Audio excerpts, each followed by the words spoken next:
Yep. What's up? What's happening? Welcome in. It's the Hoffman Show on the Team 980. Always live as well on the free Odyssey app. Streaming live on YouTube, too, at the Team 980, where you see with us for basically the entire show today. Yeah. Christy Winters-Scott is here because it is WNBA Draft Day, Yes, Christy. it is, and everybody watches women's sports. That's all I have to say about that. But I I'm super almost excited. wore that shirt. You did? Of course. I thought about it. I was like, nah, I'm not going to be that classic. Like, it's the best. I wear it a lot. Twinning. I love it. I love it. Did you wake up with that excited feeling this morning of just like, oh my God, it's draft day? Actually, yesterday a little bit, as soon as the NBA season, the regular season anyway, concluded. What a finish, by the way. How about that? We got something with our show.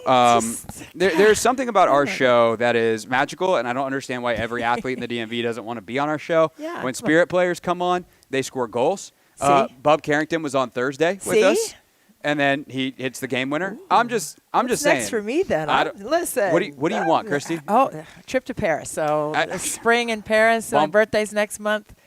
Somebody out there is going to make that come true. The magic wand. Bon voyage. Let's go. Anthony's going to Paris this summer. Maybe he'll. Are you? Yeah. See, we didn't even know that. Synergy. There we go. There it is. That's confirmation. We're going to get it done. So we are live here at the construction site that is known as Capital One Arena, which I say they did not waste any time getting started. The renovations look amazing, like on paper, and what they're going to do to this place. And they have already started doing what they can behind the scenes. Obviously, we're hoping the Capitals are still playing here for another couple of months. I know. But I did wake up this morning with a genuine excitement about this draft. And like, I don't know. I now feel like I'm on the verge of a little bit of a letdown because there have been all these rumors all off-season, WNBA off-season, all college season long about Paige Beckers and whether or not she wants to go to Dallas. And here we are on the verge of the draft. And, maybe Kurt Miller has assuaged some of those concerns. And it seems like, getting one of the most respectable people in the entire sport to come run your franchise perhaps might wind up with Paige in Dallas. Or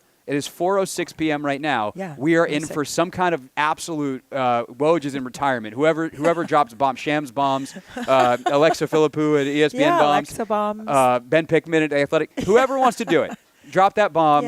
But either way, the Mystics tonight are going to come out with one of the best players in this draft if they were to make that kind of a move, or three exceptional players that are going to be available at 3, 4, and 6. Yeah, no question about it. I mean, Paige Beckers is Paige Beckers, right? I mean, she's one of those generational two-way players who can create on the spot. You don't need for her to be able to be told to do something. I heard Gino Ariema on the Good Morning America interview with Robin Roberts, and he said, you have to trust these elite-level players because they're going to take chances. Right? And he said you have to trust that all those chances are winning plays. And he was referring to Paige. So I just thought that was really intriguing, the way that he unpacked that. But for Paige Beckers, I just think she's going to be amazing wherever she goes, however it ends up. But for the Mystics, I think these are three huge picks that they are going to establish themselves with in the first round at 3, at 4, and 6. I mean, there are so many things that you can do with those puzzle pieces and to what you already have here.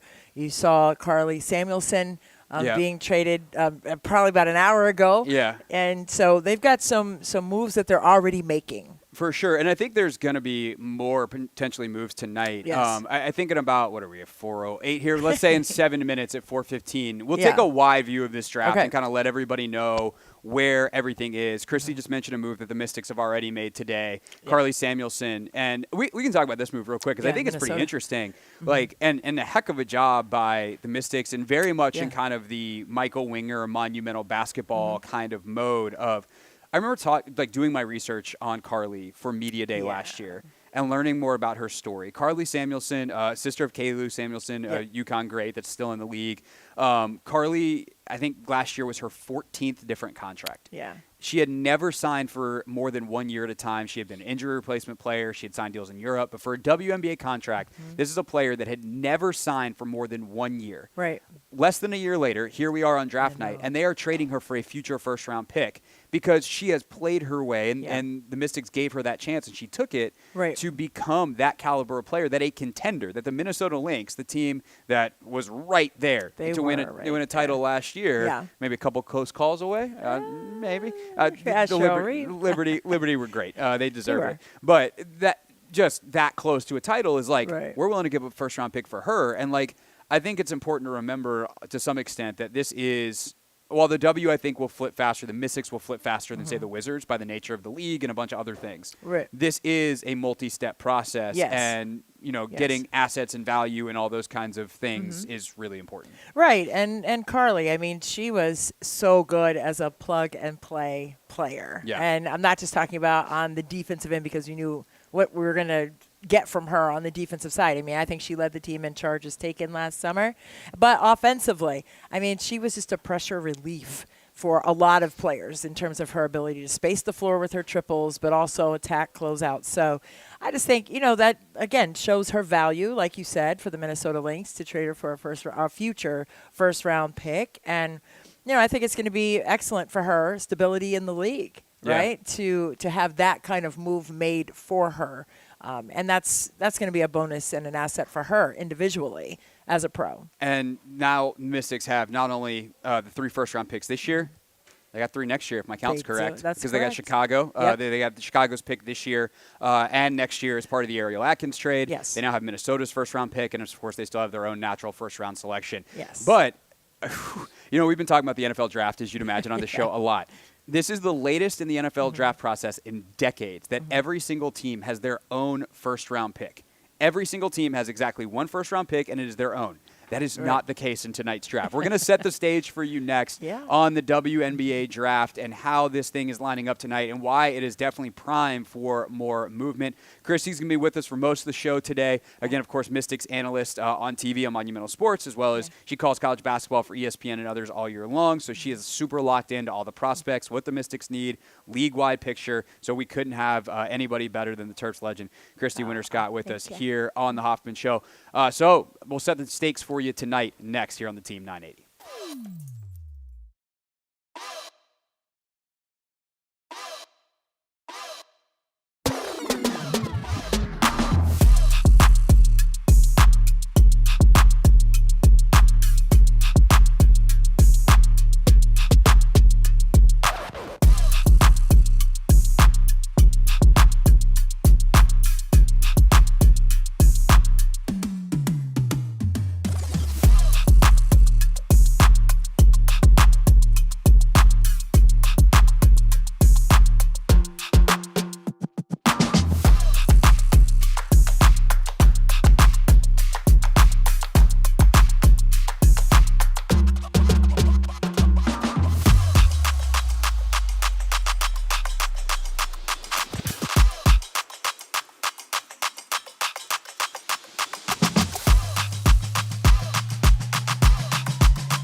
It's the Hoffman Show. We're here on the Team 980, live on YouTube as well at the Team 980. Christy Winters-Scott with us here at Capital One Arena, where tonight the Mystics will have 3 picks in the first round as scheduled right now. We'll see how things go tonight, because it is a wild WNBA draft potentially tonight, Christy. Not only do you have the Mystics with 3 picks, there's 2 other teams in the first round that have multiple first-round picks. You have the Golden State Valkyrie ready to make their first ever pick. We had a trade earlier today. Multiple trades, I should say, over the last 24 hours. Last night, the Lynx traded to Chicago, got the 11th pick, or Chicago, I should say, got the 11th pick in this draft. So here's how the draft order sets up as of now. And then I'll just rattle off the first round. And then we can react to some of this. Dallas currently has the first pick, the Dallas Wings, after kind of a, I wouldn't say a Hail Mary, but they unexpectedly won the draft lottery. We'll put it that way. The Seattle Storm have the second pick. That initially belonged to the LA Sparks. That was traded as part of the Kelsey Plum switcheroo that also obviously involved the Las Vegas Aces. Also worth saying at this point, even though there are now 13 teams in the WNBA, there are 12 picks in the first round tonight because the Aces received punishments for something involving De'Erica Hamby a couple years ago. I think it was phrased as like impermissible benefits, but also it was like workplace discrimination. The Aces don't have their pick. They don't have their pick. So the Seattle Storm, they have formerly the Sparks pick at 2. Yes. The Mystics have 3 and 4. The Valkyrie get the first pick as an expansion team that's outside the draft lottery, so they have the 5th pick in this draft. That's the way the WNBA does it. Mystics are again at 6. The Connecticut Sun have 7 and 8. The Sparks now have 9. That was originally Seattle's pick. The Sky have 10 and 11. Right. The Dallas Wings have 12. The Aces have the first pick of the second round, 13, which is kind of funny because they're one of the best teams. They wind up having the 13th overall pick anyway, even though they didn't win the title last year. So that is the first 13 picks of the draft. It is also worth mentioning, just on a big picture real quick, Christy, and then I want to talk about kind of how this goes, is that because of how few teams and how few roster spots there are in the WNBA, typically the first-round picks make the team, although that's not even guaranteed. I was going to say, that's not a given. And last year, just 3 other players drafted outside of the first round, including probably most famously Kate Martin with the Aces, who then got drafted in the expansion draft to the Valkyrie, wound up making the team. So that is how this sets up. What sticks out to you outside of Washington having 3 of the top 6? Well, you're looking at the players who are available, right? And the draft is so intriguing because you're looking at not only who are the best players, but which players are the best fit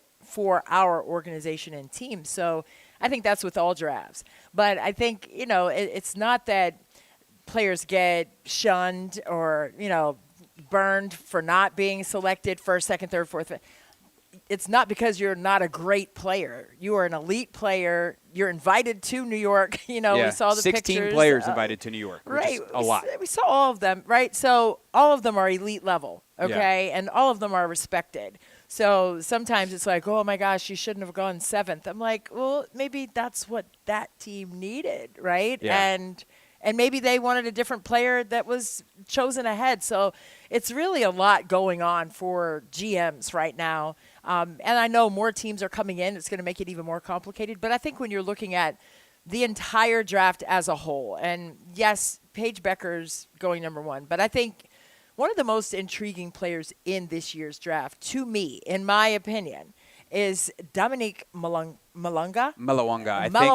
That's what I'm going with. I hope that Kathy Engelbert says it correctly tonight, and then she can have her moment, and then we can all get it correctly. Malawanga. I have not heard her say it, which is the key for, when they come in. Born in Cameroon, grew up in France, 19 years old. So 6'6". She can dunk it, drop, step, dunk. Okay, so she's a power hopper. They compare her game to Wemby, and I think that Victor Wembanyama. So I think that, she could be a game changer in the league at 19 years of age, 6'6". I think that she can, her wingspan, I think, is like the longest in the history of over the 7 draft. Feet. Yeah, which is nuts because we know Breanna Stewart has a 7'1" wingspan. So just to be in that mention is pretty incredible. But I think when you're looking at players like that, and then you're looking at, I know you said not necessarily discussing the Mystics. Yeah. But Sonia Citron, right, I think is a player who is intriguing to a lot of people, and she can plug a lot of holes in terms of what she can do defensively. Yes. And not just her ability to stretch the floor on the offensive end from Notre Dame. Pretty amazing. Yeah. So if we look at this draft in terms of the player side of it in tiers, right? Okay. It seems like, to me, the consensus is Beckers is going to go first, but it's really her and Malawanga as the top tier. That there are GMs, coaches, et cetera, around the WNBA that genuinely think she could be the best player in this draft, acknowledging how great Paige Beckers is and is likely to be in the WNBA. So you have that tier of two. Right. How many players do you think are in the next tier? Because that's where the Mystics are fishing, for lack of a better term, right? Got it. So you have Kiki Iriafen. Right. You have Cheyenne Sellers. You have Cheyenne Sellers out of Maryland.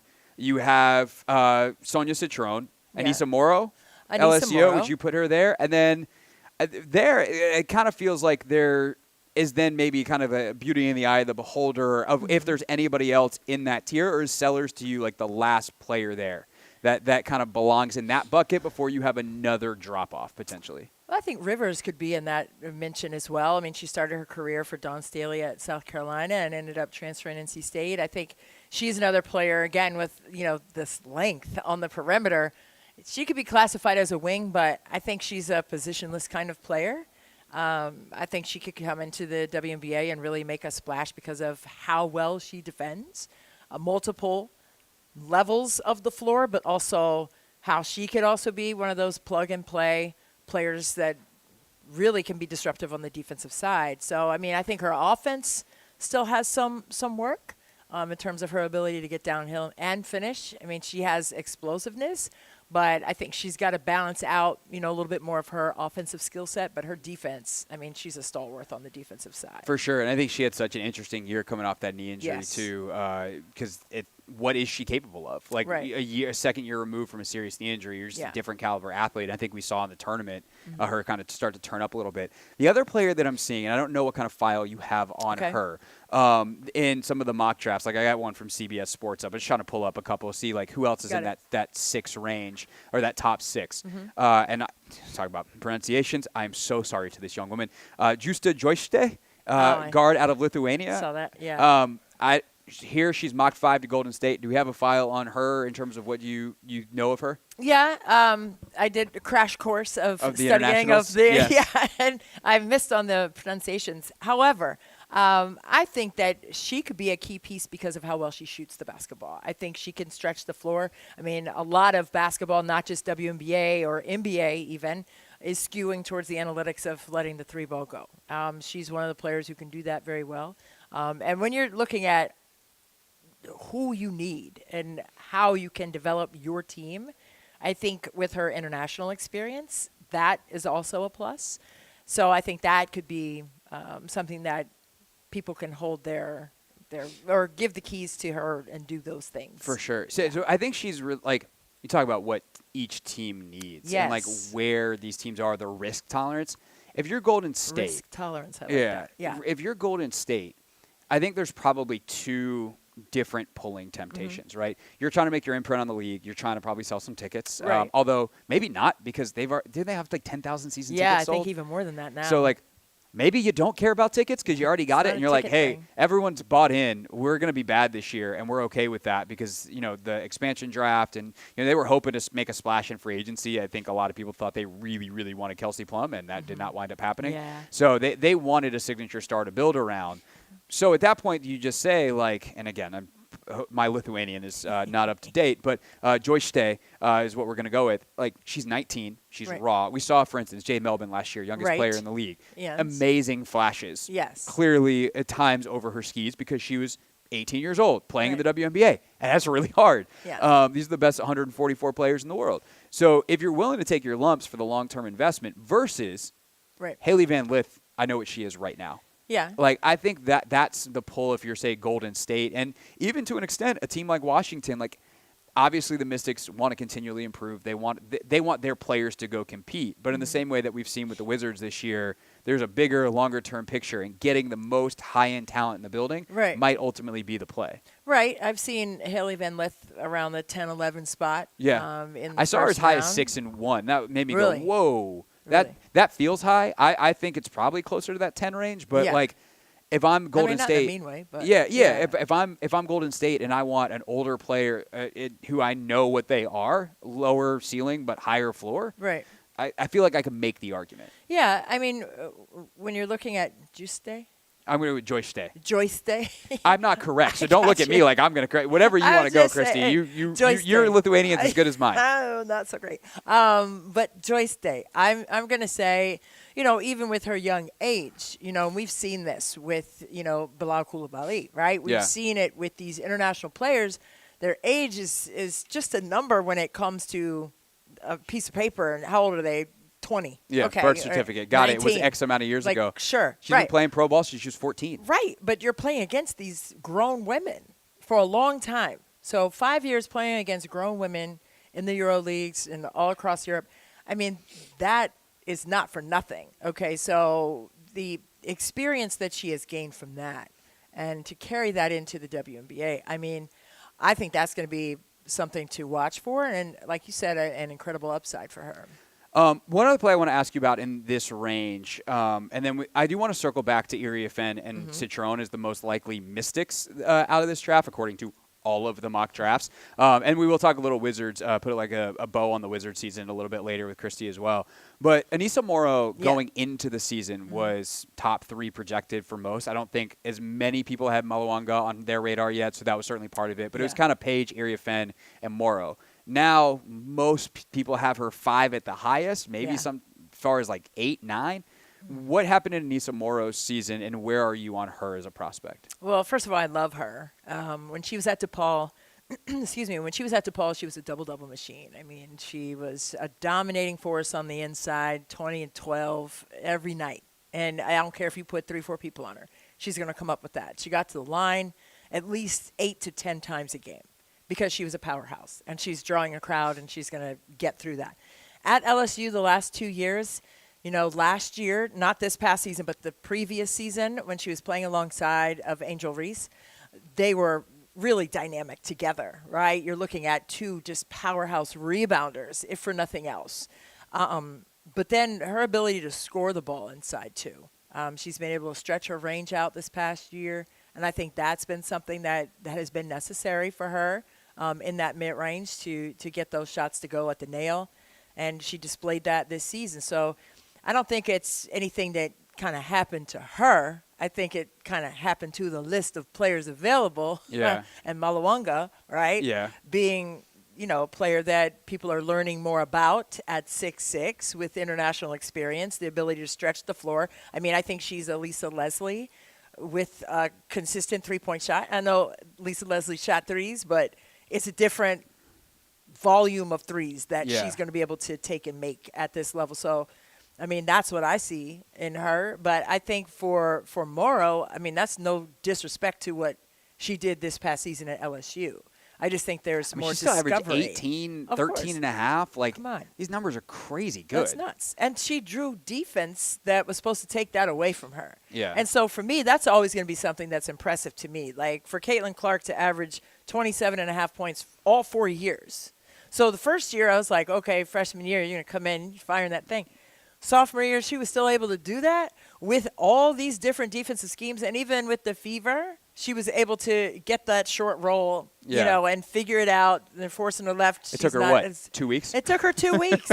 And then she was right back clicking. Yeah. So, I mean, I think that just speaks to the basketball acumen of these young women coming into the league last year, this year, and for the years past as well. But they're ready for the moment. And I think Anissa Morrow, if she goes second or fifth, I think she's going to make an impact in the league because of what she can do well in spite of what opponents are going to try to take away from her. That's also something you mentioned, the impact Caitlin had. I want to talk to you about Paige through that lens a little bit later in the show as well. So we got a long list of topics, which is nice because we got Christy for the whole show today. It's the Hoffman Show on the Team 980 and always live as well on the free Odyssey app.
It's the Hoffman Show. We're on the Team 980, always live as well on the free Odyssey app, streaming live on YouTube too at the Team 980. Christy Winters-Scott, alongside, of course, Monumental Sports, ESPN, Big Ten Network.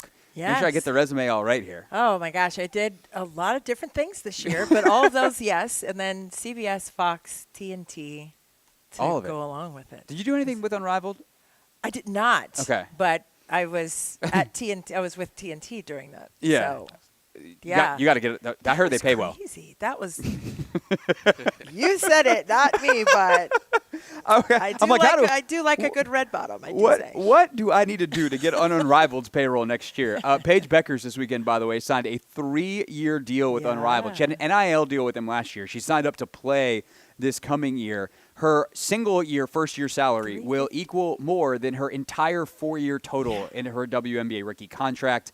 Hopefully for the league, that changes with the new CBA coming next year, which is something else we need. It's on the list of topics of like how this draft is totally shaped by the WNBA CBA expiring after this year and the negotiations that are going to come that are going to change the entire league. But as for tonight, Christy, the two players that are most commonly mocked at 3 and 4 for the Mystics are Kiki Iriafen out of USC, formerly of Stanford, and Sonia Citron from Notre Dame. Right. Let's start with Iriafen. Why is she, I think, most widely considered it's her or Citron, so take your pick. But I think by most prognosticators, she's the third best player in this draft. Why? Yeah, well, it's because she can dominate in a lot of different ways, right? I think if you're looking at what Kiki did at USC, alongside Juju Watkins, the two player options that they had when they were both positioned on the same side of the floor.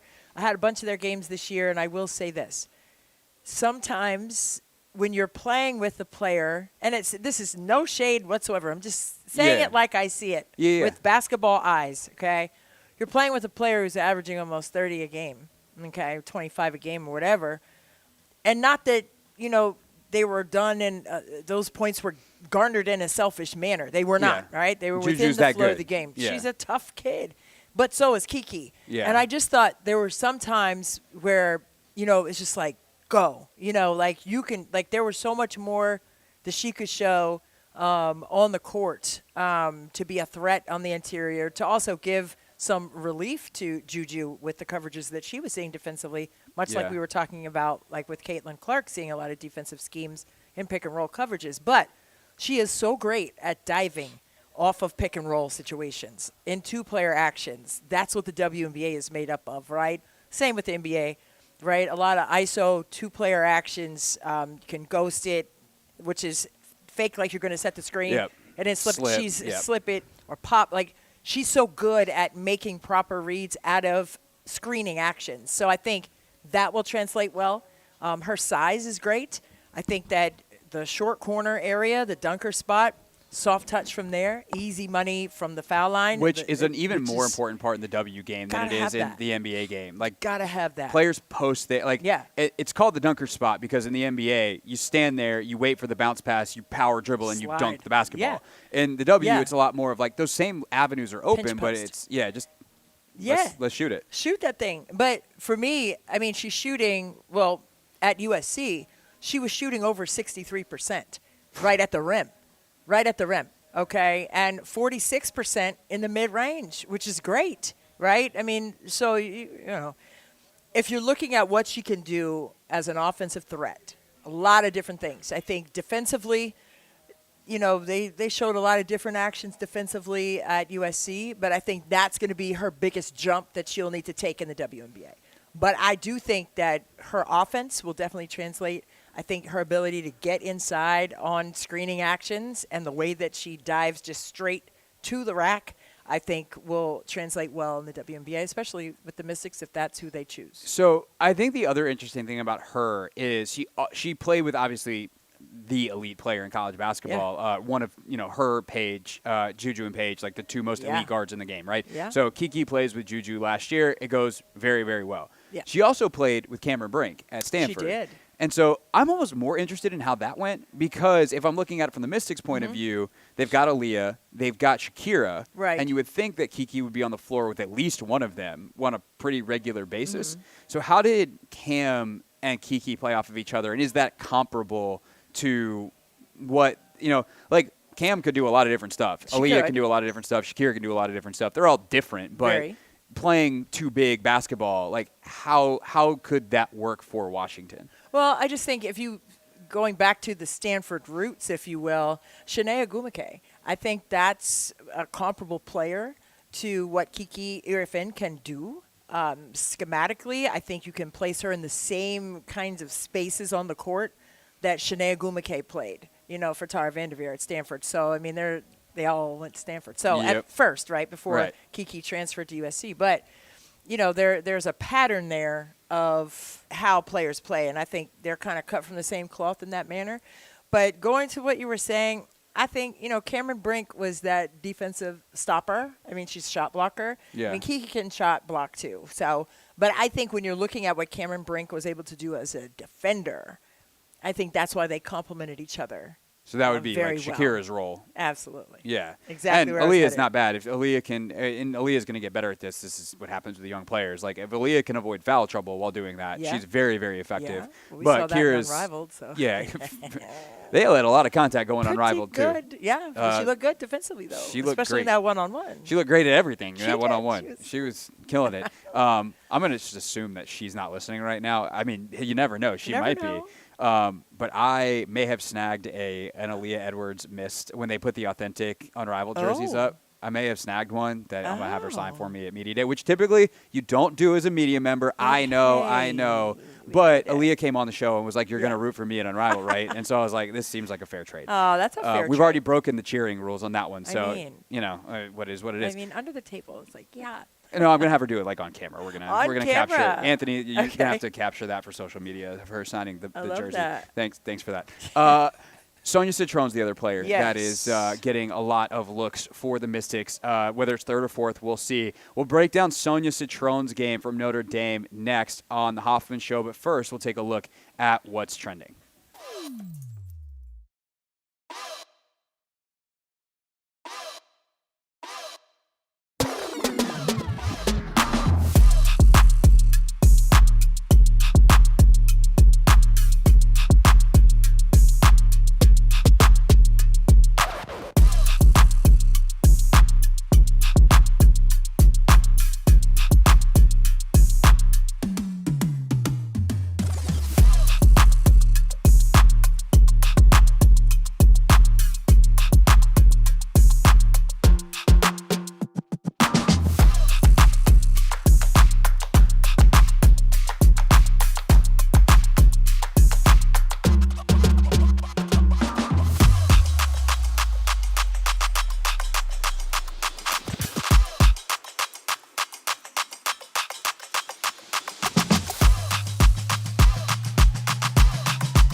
All right, yep.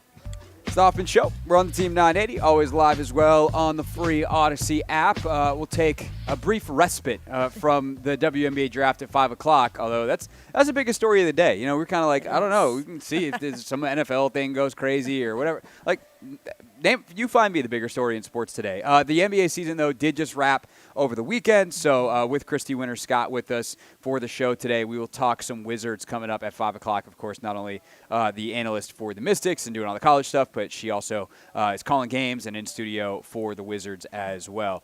But we were just talking about the two players most likely to wind up in Washington tonight. That sixth pick, mystery box. We'll find out tonight. 3 and 4. Every mock draft pretty much has Kiki Iriafen, who we just talked about, and Sonia Citron in some order, which I always wonder, by the way. How do you decide which one to take first? Which one do you need the most? But like, if you got the next pick, I know. Well, it really is just like I guess it's a politics thing. You do alphabetical order. Do you do it by age? Like, no, height? I think it's you know what you need most, and you take that one first. I would say. I know, even if you get the fourth pick right after that. Yeah. I don't know. I guess so. It's like, hey, you were the priority. But then, I don't know. I would just tell the players I did alphabetical. I'd find something other than that to tell both of them. That way they feel like they're equal. Okay. Yeah. That way it's like, oh, yeah, you were the priority. Well, hey, I'm the fourth pick. So we just decided, because I'm staring at an ESPN mock draft, and Iriafen was first in this one, to go with Iriafen. So that's why we did our order. Sonia Citron's fantastic. She could very well be the third pick. Yeah. Let's hear the scouting report on Sonia Citron. Well, one of your very good friends, Alicia Clark. I was actually wearing my Alicia Clark jersey earlier today. Did you really? Yes, I was wearing the Rebel Edition jersey. I love. Well, I see a lot of similarities between the two of them. Sign me up. Let's go. I get another AC. Let's do it. Yeah, offensively, right? I mean, AC led the country in scoring when she was at Middle Tennessee. I know. Right? I was there. That's why we know each other. That's how I didn't even know that. Yes. But 28 a game, 29 a game. So the way that she can score the ball, I think, is very similar to Alicia Clark in that way. We know the stalwart of a defender that Alicia Clark is. Yeah. Citron brings that too, but not in the same manner. But at the same time, you're looking at a floor spacer, right? Someone who could be a third or fourth offensive option for any team in the league, but we're talking about DC. I think she would fit perfectly here because of that. She doesn't need the basketball all the time, but when she has it, she's going to be efficient, and she's going to be effective with it. Her ability to knock in threes has been really fun to watch over her career, and I think she's been somewhat of a sleeper. And when I say sleeper, I mean you're not going to mention her first when you're talking about Notre Dame. You're going to mention Olivia Miles, Hannah Hidalgo, and then Citron, right? So it's like she's always been fine with that as long as she can impact winning. And I think that's what she brings to the table as well. I mean, she's so very surgical and precise with how she can attack and score the ball. I think it's funny because you're like, how are they considering taking, with the third pick in the draft, someone who's a third choice on her college team? But then you realize that with Miles going back this year and Hidalgo 2 years away, those might be the next two number one picks. I guess Juju's probably going to be number one in 2 years. She'll be healthy. But Hidalgo's going to be right there. Or Hidalgo could wait all the way till 28, I believe. She could. So, like, we're talking about two potential future number one picks that were ahead of her as options. But when I think of AC, the things that really stick out are defensive intensity and tenacity and intelligence. Yes. There's no one who knows it. Like, it annoys her that other people, and I'm like, Alicia, you're the smartest player in the league. You can't get mad at other people for not being a genius as well. You're a genius. You realize that, right? And I think that's kind of Citron's reputation. Maybe not genius level, and certainly it's going to take her some time to adapt to the W. But at the college level, like, someone who knew scouting reports really well, someone who knew her assignments really well, someone who communicated really well on that end. And I think that is something that if you're not going to be the number one option, your ability to be a star in a role that you're familiar with, I think that's a really, like, that to me is a plus, not like a, oh my God, is she going to be able to take on a bigger role in the W? To me, it's like, well, they've got Aaliyah, they've got Shakira, they've got Kiki or whoever else they're gonna try to plug in at those guard spots around her, and the fact that she already is used to playing without the ball and locking in defensively, doesn't need the ball to get activated. That part, like that, to me is a huge plus. Is part of a long-term plan, especially knowing that there's probably going to be a lot of movement over the next 2 years. Absolutely, but if you put a stopwatch on how long you have the basketball in the game, for top-level players, it's really not that long. So when you are a great team player and you want to win, you don't care about how many shots you take. You're not counting all of the shot attempts or the touches that you get. You get your own touch, number one, by playing good defense. A touch is a deflection. Get that touch and do your work on the glass. That's how you get your own touches. But for Citron, I just think that she is team first. She is going to be adaptable in that way.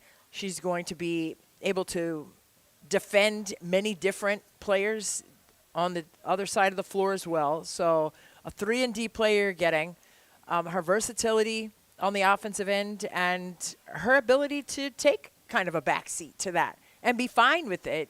But also, like I said, to be able to strike when the iron is hot, and her shot is so quick. The release is crazy. And sometimes, like I said, she got lost. Well, for me, I'm just speaking for myself. Yeah. Calling their games. I'm like, oh, my God, this kid, like, we're not talking about her enough. She's got 15 points on 6 of 7 shooting or something crazy, right? So it's like her effectiveness is something that I think gets lost in the consistency of her success. She's someone who, I don't know if she does, well, I guess offensively, right? Yes. I don't know if she does anything great. I guess she catch and shoot's pretty spectacular. And, we'll see if it can develop and can stay consistent at the speed you have to catch and shoot at the WNBA level. It's different. Because those closeouts come that much faster. They're here. And you got to be able to be decisive and kind of trust your shot. But Quick. Assuming that she'll get there, again, if you're going to use Alicia as the comparison, right? Like when she was in school, she was a post player and she could do all that stuff, but she had to learn in the pros, like the spot up shooting, the cutting. Something different. Yeah. And I think that's another thing too, is like, can you play off the ball? And in a weird way, like, I guess my one question about the choice of Citron at that point, I think it's the right choice. But if you look long term, who are the creators for the Mystics? Because it becomes, if Iria Fenn is the other pick there, and then it's Citron, and then you have Aaliyah and Shakira as kind of the 2 other stars on the team. That is a very – and look, as someone who was a post player yourself, you're like, this sounds perfect. What is your complaint about to be, Craig? This is ideal. But, like, I do wonder who the ball is running through. Who's running the offense? Is it Melbourne? Is she now 19, 20 years old? She's going to be 20 by the time, the season rolls around. So who then becomes that player who is kind of the perimeter-oriented engineer of the offense? I mean, could it be an incoming draftee? Because I may label Cheyenne Sellers in that role. I mean, she led Maryland in assist this year. She's multifaceted on the offensive end in terms of her creativity, not only for herself to score the ball, which she can on all 3 levels, but she's an initiator and she's a playmaker. And I thought that's what Cheyenne Sellers did really well this year for Maryland. She created offense in the quarter court. She had a great eye. Her execution was top level. So, and I know she would be a rookie in that role. And again, things come at you quickly in the WNBA. The coverages are different. Reads have to be quicker. It's not just your speed A to B physically. It's your A to B mental awareness and quickness on decision making. But I would say Brittany Sykes, right now, I mean, I'm not taking the keys away from her as being a creator on the offensive end. And she has a lot of experience with Sydney Johnson with the 3v3. Yeah. So they know each other. They know the rhythm and cadence of what reads need to be made. So, and she has experience running a 1. Hey, look, this is a very slim-friendly show. You know where we both went to school. Friendly. You know where we both went to school. So. There you go. Slim-friendly Syracuse fans. Yes. So we are all pro Brittany Sykes all the time. It is funny to think that she really did kind of take on that point guard role last year. I mean, she had obviously battled a ton of injuries, but when she was in there, she really did have the ball in her hands quite a bit, which hadn't necessarily been her jam earlier in her career, where she was playing much more off the ball. But I guess that is something. And by the way, you want to talk about someone that Citron can learn the nuances of WNBA defense from. Whew, that's a heck of a mentor. I guess that probably is you run a lot of offense through Aaliyah. You run a lot of offense through Slim, and then you bring Sellers and Citron and everybody else along. Right. I guess that's the plan. And also it should be mentioned that, like, I think the Mystics are realistic about their championship chances in 2025. Yes. They're probably not quite there yet. But I do kind of wonder, okay, where does that superstar guard eventually come from? And maybe that ultimately is a 2026 draft pick for the long-term best, let's have a 5 to 7 year window of title contention version of this team. True indeed. You were talking about Brittany Sykes and the injuries, and I said it was annoying. Like, it was annoying to my heart and soul because, gosh, man, it was kind of back-to-back with her last year after, the season, at the beginning of the season when they had that slow start. But playmaking ability, I mean, in the positionless world that we're in basketball. Right. Can you make the proper read? And I think, you don't have to have 1, 2, 3, 4, 5, like in terms of naming positions. Right. But can you make the right read? If you're on the court and we're running this set, they take that first option away, and now we have someone else at the top of the key, at the nail extended. Can you reorganize us with 15, 16 on the shot clock and make a play? And I think you have to be able to have that level of flexibility as a coach, right? You have to be able to have that flexibility, go through different actions with different players having to make decisions like that in chaos in terms of the shot clock running down. So I think multiple players are going to need to be able to make those decisions. And for this year, I'm not thinking next year or the year after. Yeah. For this year, I think multiple players need to be able to initiate, not just off the glass and push tempo in the open floor. I'm talking about initiate in the quarter court when the first 2 actions have been scouted and blown up, taken away. Now, okay, someone else has the ball. We got to get to it. Who can make those plays? We're just scrapping the entire offense with 7 on the shot clock, and we're just saying, Aaliyah, where do you want the ball? And we're playing one-on-one because we proved it unrivaled. That's the best strategy. Just Aaliyah Edwards one-on-one. Yeah. I asked Sydney that at the intro presser. I was like, are you just scrapping your whole offense and just going with this? He's like, 5-on-5 is a little different. I was like, it doesn't have to be. Not really. Well, sometimes. Okay, fine. We can't ban help defense from happening, but, can't. But I'm thinking try. With 15 on the clock, you could still get into a nice little – I also trust her to make some decisions. And who can do that? Who will be able to do – and not like a 1, 2, 3, 4, 5. Like, which player do you trust making plays under duress of the shot clock? And Iri Fenn might have some of that in her game as well, offensively, especially that mid-post, pinch post area. So she does. Definitely going to be some interesting things for Sydney Johnson to think about, presuming that those are the picks tonight. Of course, we got a long way to go. We should look at the back half of the first round, too, some potential movement that could happen there with a bunch of teams doubling up on picks. So we'll throw some situations out later of that could happen. Or, who knows, we're now getting closer and closer. We could have some trades that happen before. I gotta check my phone. Yeah, we get off the air at 7 o'clock here. But we're going to switch gears to the Wizards next. Yeah. Put a bow on their season for the next half hour here on the Team 980.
It's the Hoffman Show. We're on the Team 980, always live as well on the free Odyssey app, streaming live on YouTube too at the Team 980. Hour number 2, which means we're 2.5 hours from the WNBA draft. We'll be live on YouTube at the Team 980 during that second screen experience. You can watch the draft and then also watch us, listen to us, however you want to do it. Us at that point will be me, and at least it's up for some part of that. Your broadcast partner, Megan McPeak, will be joining me. Christy Winters-Scott is with us for the radio portion of the proceedings today. And, Christy, we're talking mostly WNBA draft. That is obviously the big story in the world of sports today. Mystics with 3 picks in the top 6. But it's also the end of the NBA season. So I say we talk a little Wizards now. We can also take a look at the NBA playoff picture because that was a crazy. How much hoops did you get to watch yesterday? I don't know. Were you doing Wizards stuff yesterday? I was doing Wizards, pre and I'm post. sure you guys had the screens going. And it was nuts. It was so much fun, though, because they also had the alt cast in there. So Steve Buckhantz was in there, and J.P. Finley and Jimmy Patsos. We also had Aaliyah Edwards.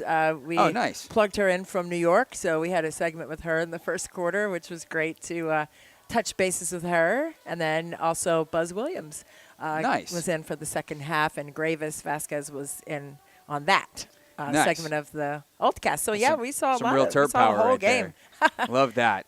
So you got great games across the league yesterday. But there were. For the Wizards, ending, I mean, it's a lot of overtimes yesterday. What a weird way to end this season. Where we all we've talked about this with like Dave Johnson all year long, and we can be adults about it. We know the score for this year. This was not a season that was designed to win a championship in 2025. Right. And in fact, there was actually benefits to being the dead last team in the standings because of how the lottery works. Well, they've evened out the lottery odds. The big thing that I don't know that people fully appreciate, Christy, I know you know this, but for the viewing and listening audience, right, is they've evened out the lottery odds. So the bottom 4 teams, I believe it is, have a 14% chance at the number 1 pick. The Utah. But because the Wizards finished second, now the lowest they can drop is 6th. If they had won or lost yesterday and thus been tied with Utah and they actually held the tiebreaker, they would have been they would have been the worst team in the league at the bottom of the standings with the tiebreaker. And so the worst they could have picked is 5th. Now, it's still likely that they will win one of those first 4 spots or that they would be 5th because both them and Utah would have to lose out on all those lotteries for the Wizards to finish 6th. But that's why it was so important. It was to limit, especially in what many consider a 5-player draft, to not have the 6th pick.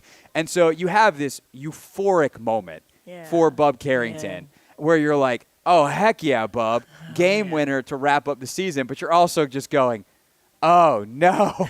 What? Please, basketball gods, reward the win, not all this strategic planning, we'll call it all year long, getting ruined by one of your young players having an outstanding moment and winning a basketball game in improbable fashion. Oh, my goodness. That shot, first of all game long, you can just talk about the defense that was played, I thought was stellar. But that last shot, man, I got emotional in the studio because when he looked up and pointed to the sky for his dad, man. I lost my dad 6 years ago, and it's still. Yeah, for those that don't know, Bubs lost his pops, about 3 weeks ago? Yeah, less than a month, and it's still. He didn't miss a game, and he played all 82 games. His family was in the stands. He was looking at them. You could see his eyes were a little glassed over, and it was, for me, and outside of all the draft things and all the whatever, wins, losses, whatever, that was such a win. In so many ways for the district, for the fans, for Bub, right? For the team. Did you see how they rushed over there? Like, I'm seeing it right now, real time in my memory, just slow motion. They were just running over to him, like, with the joy. And, for him in that moment to make that kind of shot, smooched it high off the glass. I don't know how he got that shot to go. The whole time, I'm just like, is draped right in front of him. There's no way he both got that off and it's going in. And then and every replay I saw, I'm like, no, there's no way that just happened. It's such beautiful, just beautiful, improbable, acrobatic, athletic, unlikely shot. Yeah. And it all, by the way, happens because of just Miami inbounds the ball and they win the game. Instead, they go backcourt violation. 3 toes over that line. Yeah. I was like, yeah. I was like, okay, here we go. I at it. Yeah. I had 4.4 posted. seconds. I had posted on social. The Wizards will finish the season with the worst record in the league. I jinxed it. It's my fault. Oh, see, that's why you wait until the I was final like, I think buzzer. we're safe. The 4-point lead and the ball with 5 seconds to go. I thought we were good, Miami Heat. Apparently not.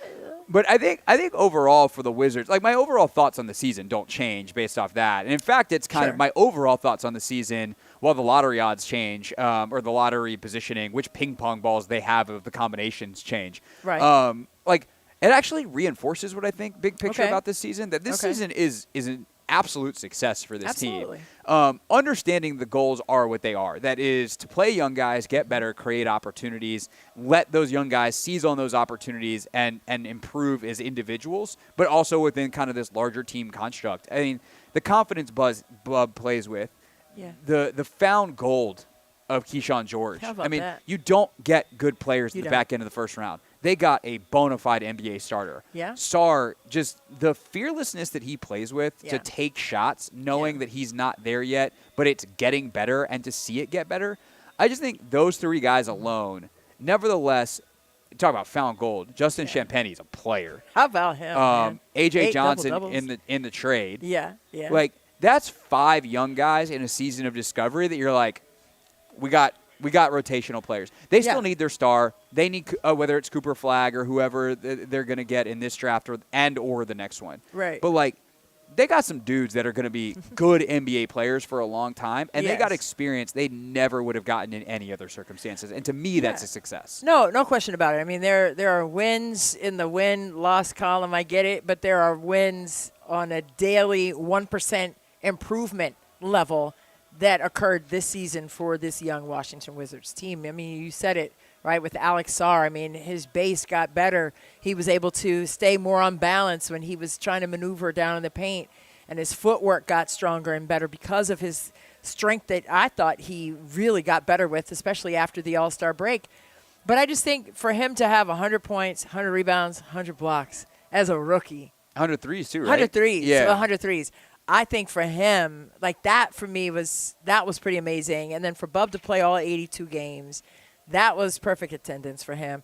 And then Keyshawn. I mean, he's the Swiss Army knife. I know he has a Swiss background and all this stuff, but just what he was able to do defensively, and not necessarily, I mean, his steals were okay, but his deflections and his ability to disrupt so many different positions on the court defensively, I thought that was through the roof. And A.J. Johnson, listen, I want to jump like that once in my life. Just one time. I've had some really good basketball dreams where I've had some dunks like that and had the best day when I woke up. Just not in real time. But at the same time, man, listen, he is insane in terms of his physical abilities to make decisions like that. We were talking about being rapid in terms of how you are going to attack and when, where, how. And he has that. And not to mention, like, the vert is, like, kangaroo-ish. He soars in the air. It's, like, insane. But, you know, he's got a tremendous upside, as do all the rookies, but all 4 of them. And then Justin Champagnie. I just think, you know, the 8 double-doubles of his career were all this season. Yeah. And his ability to rebound the ball is just, I mean, he has a motor. And he has a neon green light in terms of that. So the energy and the effort and the focus that he continues to bring to the floor, I think is something that, you know, it can't be said enough. Even though they didn't win a lot, I think this is a team that by the end of the year, a lot of these young guys knew how to win. Yes. I don't know that they're capable of it from a talent standpoint for the collection they were put on the floor. But to me, like, in a weird way, and I mean this sincerely, I mean this genuinely, this is not a backhanded compliment.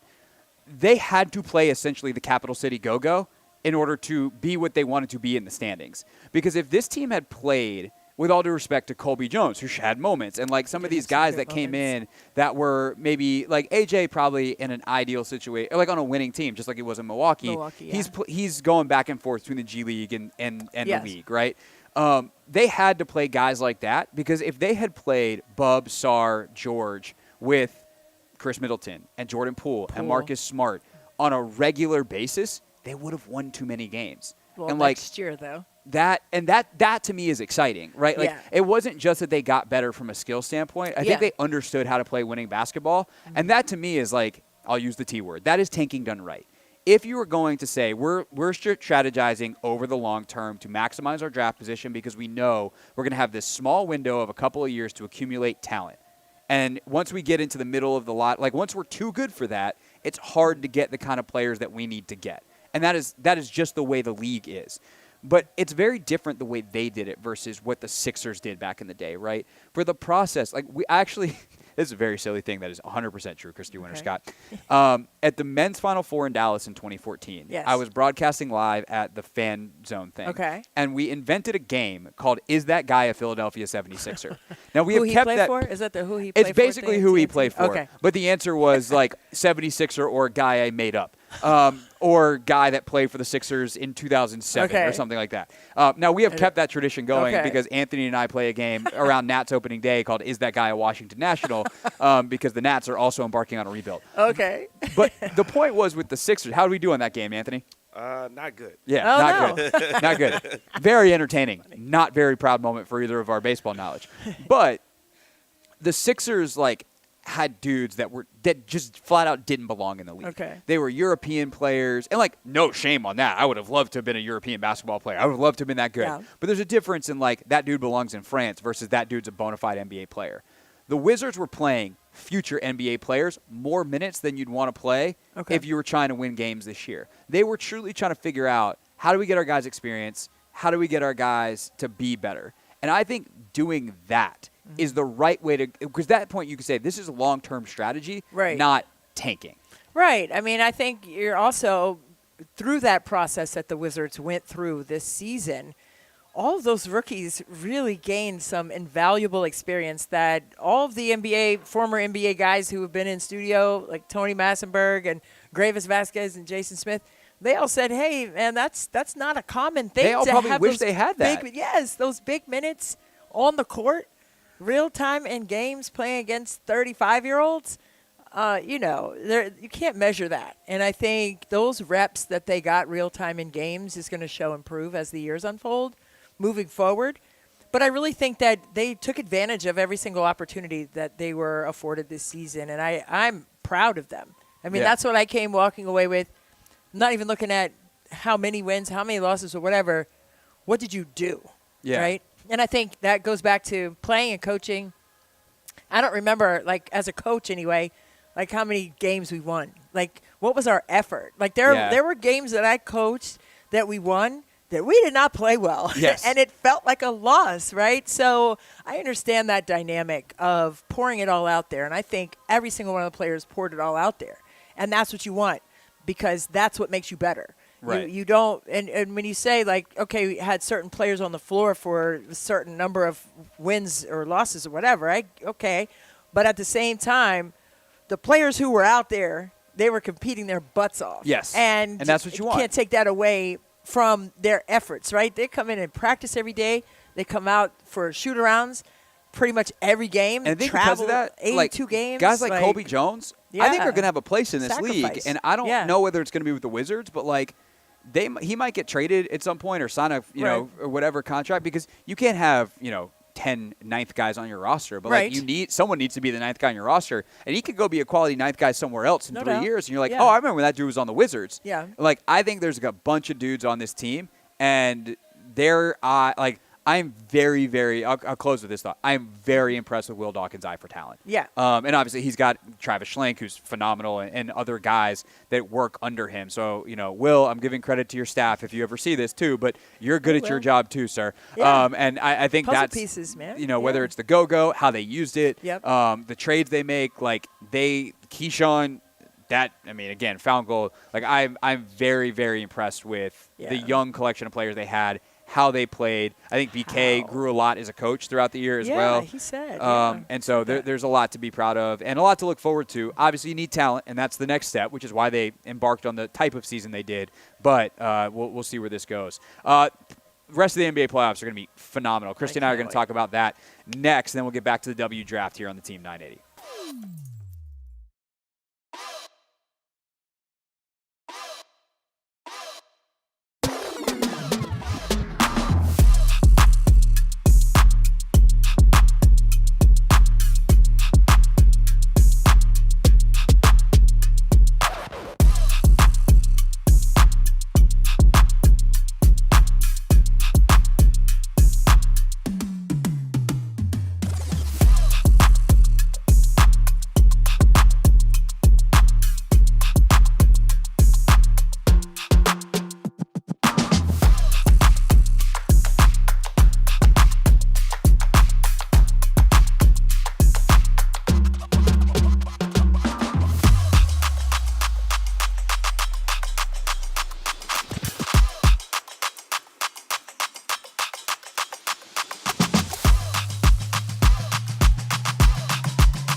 It's the Hoffman Show. We're on the Team 980, always live as well on the free Odyssey app, streaming live on YouTube too at the Team 980. Christy Winters-Scott with us today as we are at Capital One Arena ahead of the WNBA draft. That is in New York tonight. Almost time, baby. It is.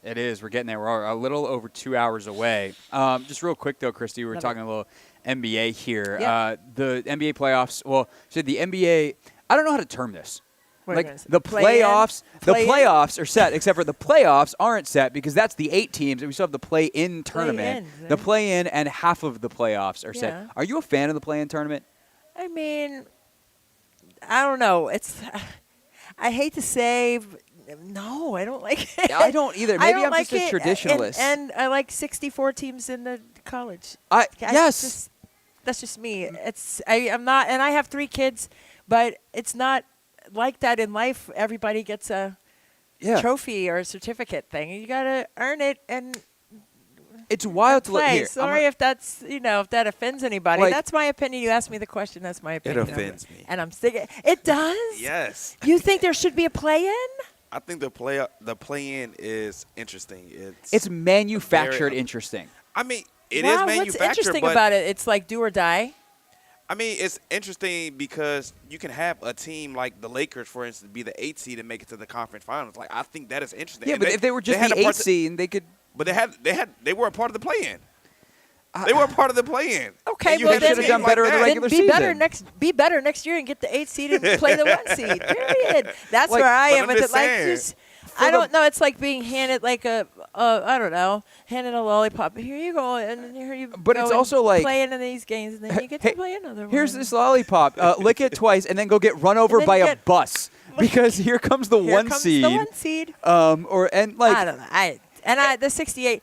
I don't. And the NCAA. It's the same thing. It's like you got to earn it. Like to me, that's like sacred ground. The 64, and then the playoffs 1 to 8. I would be more okay with the 68 if they didn't make the 2 16s. If it was all the 11 seeds, like the fact that you could win your conference tournament and then I agree with that. Okay, hey, because we made someone's got to be a 16. We get it. We're here. But we earned it. Right. The 11s. The 11s are the last team out. Like how that why are we relegated to play-in when we earned an 11 seed?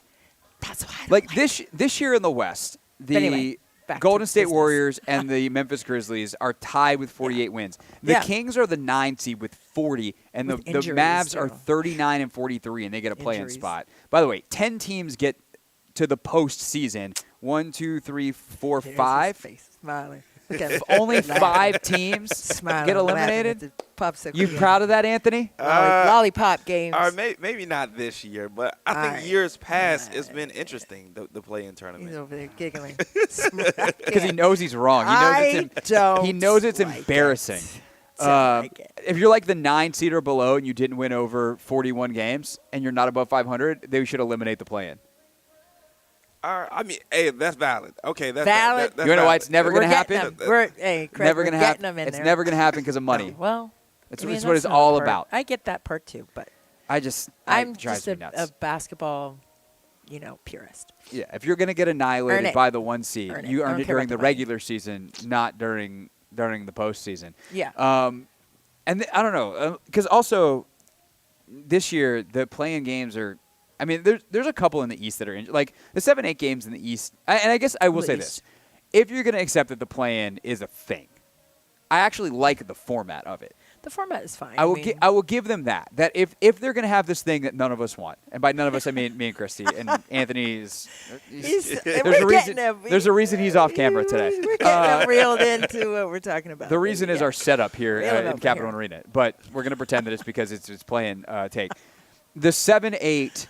9-10 versus 7 versus 10, 8 versus 9. I actually do like that. I like that. As if we're doing it. 7-8, winner advances. Loser plays the winner of 9-10. That loser's out. And so you get – I like that. I like that. I mean, if we're going to do it, then I prefer to have it done that way. Yeah.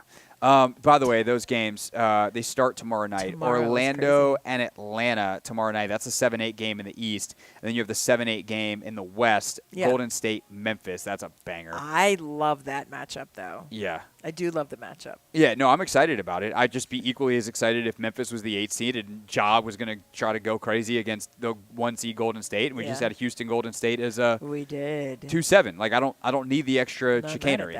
Yeah. I don't need the extra game. Agreed. The Bulls Heat is the Wednesday night 9-10 game, and then you have Kings Mavs, a game that I will 100% be asleep for on Wednesday night, and then the remaining games are on Friday. Playoffs start on Saturday. We'll talk. We want to talk a little bit more about the playoffs, and then we'll get back to the draft. Yeah, right. Because the West, we had to go to the West because that's the Lakers series with Minnesota. That's going to be fun. There's a lot of good matchups. That's the one I have circled with. All right, so a red Sharpie. We'll get back to the W draft starting at 5:45, but we're going to dive into the Western Conference playoff picture next here with Christy on the Team 980.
All right, it's the Hoffman Show. We're on the Team 980, always live as well on the free Odyssey app, streaming live on YouTube too at the Team 980. Christy Winters-Scott with us today. We are live at Capital One Arena ahead of the Mystics draft. All right, WNBA draft tonight. It might as well be the Mystics draft. They got 3 of the first 6 picks. At this point, it's the Mystics draft. Yeah, where all the good stuff is happening. At the top of the draft, that's where the Mystics own 3 of the top 6. Yeah. 3, 4, and 6. We'll get back to that draft here in just a little bit. If you're like, I want that now. We talked about it for the first hour of the show. You can use the rewind feature on the Odyssey app or on YouTube. This show's way better with Christy sound effects, by the way. I just chime in. You just want to do the show with us every day? Like we're here every 5 days a week. I so love it. It's fun for me. You know, on segments where you're just like, this ain't basketball, this ain't my just sound effects. That works. sound I'm effects sure you are got good. football takes and stuff too. I mean, here and there. I mean, not as many. You pay but attention. I do pay attention. You're a fan. You got stuff. I'm a fan. You got stuff that you but know hoops about. is my jam, though. Yeah, So. you're quite good at it. So the Western Conference playoffs in the NBA. In theory, on paper, Christy, Okay. historical precedent here. This should be the Oklahoma City Thunder Invitational. Man. Because I don't have the updated numbers, but I remember looking these up when the Warriors were going through like their dynasty. And to that point in NBA history, this is now 10 years ago. When did that happen? This is now like 10 years ago, right? Okay. I think there was 9 teams, I want to say, that had a point differential for a season of double digits, right? Yes. So on average, they won games by more than 10 points, even if you factor in their losses. Like their point differential on the season plus 10 or more. Right. And I think there was 9 teams that had done that in the history of the league. 8 of them had won championships. The only one that didn't lost to another team because 2 teams did it in the same year. It was like a Lakers-Celtics thing in like 1960 whatever. 60s, wow. Okay. The Oklahoma City Thunder this year are a 68-win team. That their point differential, they're plus 12.9 on the year. That's crazy. But I don't think that most people see it that way. Right. Because they're young. They haven't made deep playoff runs, which is Right. typically a prerequisite as well to being good. Now, those 2015 Warriors hadn't either. But you also have Luka and LeBron together in L.A. You do. And you have Jimmy, if they could get out of this vaunted play-in thing. You have Jimmy and Steph and Draymond in Golden State, and their winning percentage since Jimmy showed up has been very similar to what Oklahoma City's has been all year long. So as much as this, by historical precedent, should be Oklahoma City's to lose by a lot, I actually feel like this is a wide-open Western Conference. I agree with that. I mean, just speaking about the 2015 Warriors squad, everyone's talking about, okay, Clay and Steph, they're letting it go. Draymond doing what he does. But they were one of the best defensive teams. Yes. They were the best defensive team in the league, right, for those 4 rings that they earned and won. Top 5 offense, top 5 defense. Imagine why they won. Why? But we don't talk about the defense enough, right? So you're looking at this OKC team. They're very young, but they get in a stance and they defend you, right? And you're talking about SGA, okay? Yes, he's the front runner for MVP, but he defends too, right? He's not just why he's the front runner. One way, right? He's And not also just a he one-way averages kid. 32 a game. How about that? But he also, on the string defensively, is the team. And that's why they've been able to win 68 games. And yes, you have to be able to do both, obviously. But to be able to sustain both over the course of the season as effectively as they have, that, for me, pushes them away and pulls them away from the rest of the pack because of how well they've been able to defend people. So, I mean, for me, the Golden State series, I think that's going to be really intriguing to watch. I mean, they could have gotten out of that play-in situation had they won in overtime. But Draymond missed that shot in regulation, which was, he just didn't square up. He just kind of drifted in there. What do the kids call that? He smoked it, Anthony. He smoked it. Yeah, he smoked that one. Smokey Robinson is what I call it. I added Except for it's not smooth. It's not smooth. But that was a rough way to end. But, here they are presented with this challenge. And I think their winning attitude, although they're a little older, it didn't seem to bother Steph in Paris in the Olympics. I just think that they're going to come prepared. They're going to be hungry. No, they don't like the position that they're in the playoffs, but they're in the playoffs. So Houston won 52 games and is the 2 seed and is very, very good. Yeah, I'm telling you right now, if we make picks on this and Golden State, wins, tomorrow night against Memphis and they're the 7 seed, I'm picking Golden State in that series. Now, they also, it is worth pointing out, in that game yesterday, Jimmy Butler took a massive knee to the thigh from Kawhi Leonard. The left leg, and we know how those things can be. I'm sure you got Charlie Horse in your career, especially as a shot blocker. Getting up there, and you got, Christy, you are so lucky. I got one Charlie Horse at my calf. But I never got hit in the quad in the like knee. that? No, thank God. Oh, that hurts. You've got it happen too? Yes. It hurts. See, I was finessed, so I didn't play in all that mud like y'all were down in the trenches. I was over here, like shooting and running. Shooting and running, and then coming in Shooting, afterwards and getting the rebound. Yeah. Oh, nice Maybe. work at the trenches. You forced a miss. That's mine now. Box out, you guys. Excuse me, and then I'm going to shoot it. Yeah. That hurts. That was me. So bad. And Yeah, those it never things, happened to me. those Yeah, things thank God. stiffen up bad. So, like, I was not surprised that he finished the game. I will not be surprised if Jimmy Butler misses tomorrow night. Now, he's also Jimmy Butler. He plays through everything. Yeah, So put some Robitussin on it and keep it pushing. that is how Jimmy Butler operates. So that's going to be interesting. But if they match up against Houston, that young Houston team, I am picking Golden State in that series. Yeah, because of the experience? I just think they know how. And also, like, if Golden State is together with Jimmy all year, they're not the 7th seed. That's true, too. They are playing at a very, very different level. That's true. And I think the other thing, too, and this is where, like, if it ultimately is, say, Golden State versus OKC or L.A. versus OKC, Denver, Clippers, like, pick anybody versus OKC. Styles make fights in the playoffs for the NBA. Yeah, they do. It is purely a matchup game. Always. And always. I think Golden State is the team. Like, I don't like the Lakers matchup against Golden State because I don't know who their perimeter defenders are. They've got some conundrum. They've got some guys that can do it okay. But, like, if you're Golden State and you got to deal with SGA, you can throw Draymond, you can throw Jimmy, you can throw Moses Moody. You have different looks, different body types, different strengths, different everything. Yeah. And you have the other two lurking around. Like, Draymond is a team defender. Yes. Great. Yeah. And so that, to me, is the interesting thing is, like, I think some of these matchups get real interesting really fast in these playoffs. I know you said you had the Minnesota LA series circled. Is that a matchup thing where you're kind of interested to see how that plays out too? Well, absolutely. And I think, going back to what you're saying about Golden State and Draymond being the low man on pick and rolls and being there on the help side, I think LA is going to have to probably incorporate some of that kind of defensive schemes. Let LeBron roam a little bit. Let him roam and let him be in the help, right? But I don't know how Minnesota is going to structure that so he's not the low man and he's not in the positions to help in that way. So that's the beauty of it, is to watch all those things as the playoffs unfold. But I don't know. I think I like the LA-Minnesota series because I want to see what Minnesota can do in the postseason without some key pieces that they had from last season. Right. I think I want to see what their postseason personality, if you will be, especially for Ant. I think that's going to be something that I'm going to be looking to see. Like, this is where you mature into your legacy, right? This is how you create your legacy, is in the postseason. So, yes, he's a young player and all that on the Olympic team and all that. But now this is the playoffs, and now you get to make a statement against one of the biggest names in the league, right? In the Lakers. So I'm not talking about LeBron. We already know about him.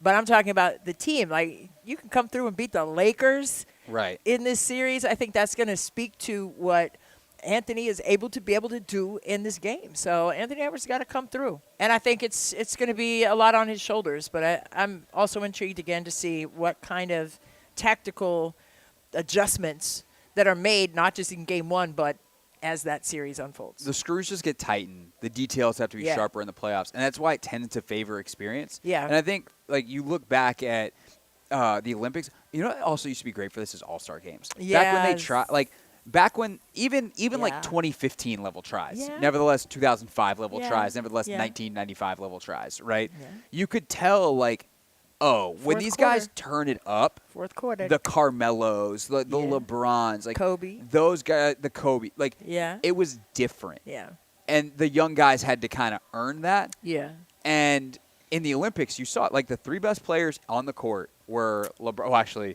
the three best players on the court were LeBron, Steph Curry, and somehow Victor Wembanyama. But outside of Wemby, KD was KD. Yeah, and like when those screws got tightened. And so when you are in the playoffs and you're Anthony Edwards, and like in the Olympics, Steve Kerr didn't trust you in those spots. And there's probably a reason for that. And so what happens now when, it's a little different because now you're going to have the ball. Right. And maybe you're just not as good of a – we know the ball's going to be in Steph and LeBron's hands. You're not the guy we necessarily want in the corner. We want to space it with Devin Booker or whatever. Right. But I do wonder that for Anthony Edwards. Like, he's had moments in the playoffs where he's been sensational. He's also had moments where there's something to be desired. Yeah. And you need to be able to control the game. And I don't know if he's quite there yet, or he wasn't last year. But I think that is an interesting one because you also have a guy on the other side. Forget LeBron for a second, which what a statement that is. Yeah. You talk about controlling a game. There are a few better than Luka Doncic. How about that? I mean, that is also why I'm intrigued about this series, to see what Luka does for his legacy in a Lakers uniform. But, Anthony Edwards earlier in this season, didn't he talk about, hey, man, they keep bringing all these bodies to me. They're blitzing me. And there are 2 people in front of me. First of all, you never give up that, right? You never say, this is bothering me. Yeah. I mean, you can see that on film, like that bothers him. Like if I don't even have to have the sound up. Yeah. I'm watching that, and I see he's bothered by blitzing, and he's Yeah. got to get the basketball out of his hand. I can tell that. But don't admit it because guess what I'm going to do? I'm going to keep doing it. Right. you hate it? And good. if I'm LeBron, I'm going to let you hear about it. Oh, you ain't figured out that blitz yet, huh, young fella? Boom. And bring it again, and bring it again, and bring it again. But that's just me as a competitor. So you shouldn't have admitted that. But I think they're going to do that to him. With that being said, especially with Luka being on the floor, his defense has always been something that everyone has been alerted about as not being his strong point. It's getting better.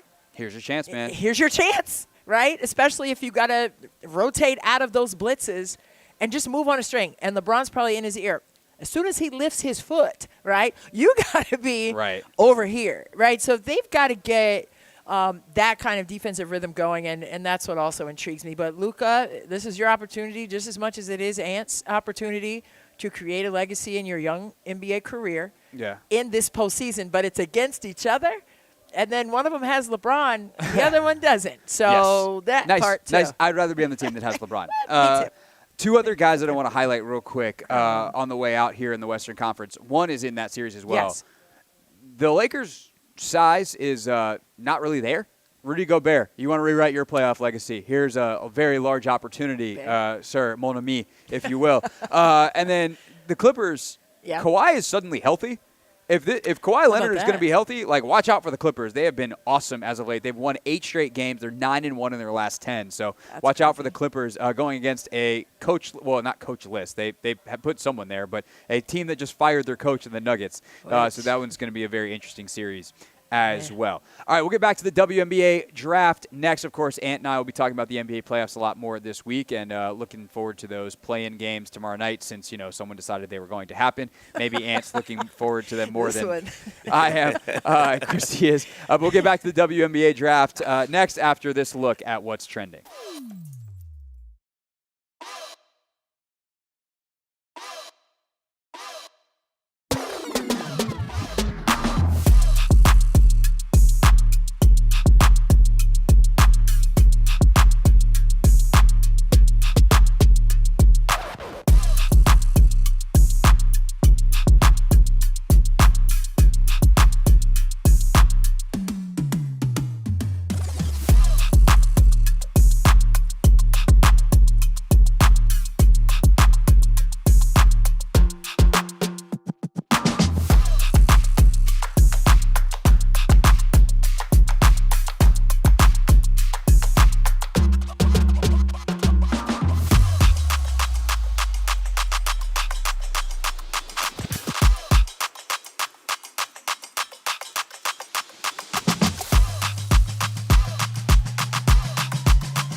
It's the Hoffman Show. We're on Team 980.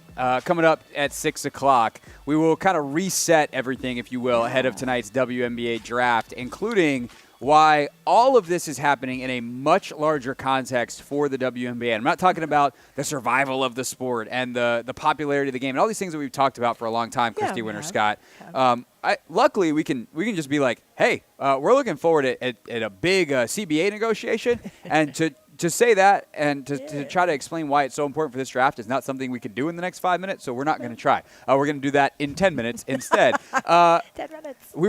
I felt like we were just having a therapy session in the break there. I don't know how much you want to talk about all that stuff a little bit. I can definitely do it. I just thought it was interesting. So Christy didn't get the chance to play in the league because the league wasn't around yet. And had the league been around, you would have been drafted. And I was just thinking about, like, I wanted to make sure that I have my timelines and everything right, because I was like, oh, well, what was it like for you when you got drafted, whatever, like those moments. And certainly you've been around a lot of players who've been experienced that. Sure. But it turned into a very different conversation that I just think is fascinating, and actually made me think of one of the players that we talked about earlier with Sonia Citron, who's like this star in her role type of player. Or I think of even Aaliyah Edwards, and like Aaliyah was a star at UConn, but she was celebrating the national championship that they just won. Like, she was a part of it because she wasn't building it. Absolutely. But you're someone who multiple-time first-team all-conference. Like, you were by resume.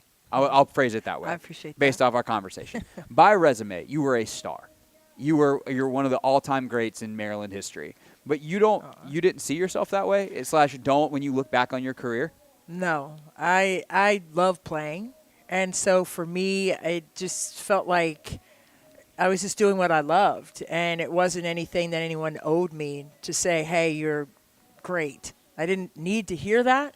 And not that I thought that of myself. I just wanted to hoop. And I wanted to win. Yeah. I love playing, but I hated losing, more than I love winning. So that's that about my competitive fortitude. But I will say that every accolade, it was hard to accept, or everything that I'm going to start crying, Lord. Everything that I, earned was, I don't know. It just felt like that wasn't, what I was after. Yeah. I wasn't playing for that, right? Right. I was playing to win and playing to help my team that I was on, whichever high school, college, overseas, whatever. I wanted to win, and that was the bottom line for me. So, I mean, even like getting the jersey retired in high school, it's like, I still can't look up at that when I go back to the school, because it's almost like you go outside, it's morning time, the sun is up there, you're not going to look directly into the sun. Please don't look directly into the I'm sun. not going to do that. But I know it's there. Right. And I know it keeps me warm. And I know it's something that, in 100 years, great-great-grandkids will come in there and say, hey, Great-great-great-grandma was a hooper. I like that notion more than me looking at it and say, you owe me. But is there any part? I'm like, that's not who I will ever be. Like, you don't owe me anything. Nobody owes me anything in the game. The game owes me nothing. I appreciated every opportunity to compete and to win, whether I was coaching or playing. But now doing what you do in the analyst role, and you were a coach for a long time as well, right? Yeah. But, do you look back at, can analyst Christy look back at her career and be like, oh, no, she was pretty good. She earned those awards. Is there any piece of you that does that, or is it just is it too much to try to – you can't separate those two things? I can't separate it. No, I mean, there are some – my son, Jordan, he pulled up a video of me, and I had a pretty quick turnaround jumper. I'm like, son, look at that little turnaround jumper. He's like, you're playing against plumbers. And I'm like, you know what? I'm like, whatever. I still had to make it, though. Yeah. But anyway but for me, just hit him with the Kyrie. You say, I don't see defenders, I see cones. But I see cones. Plumbers, defenders, I don't care. I didn't see cones. Saw a minion, and I came down. No, it's like whatever.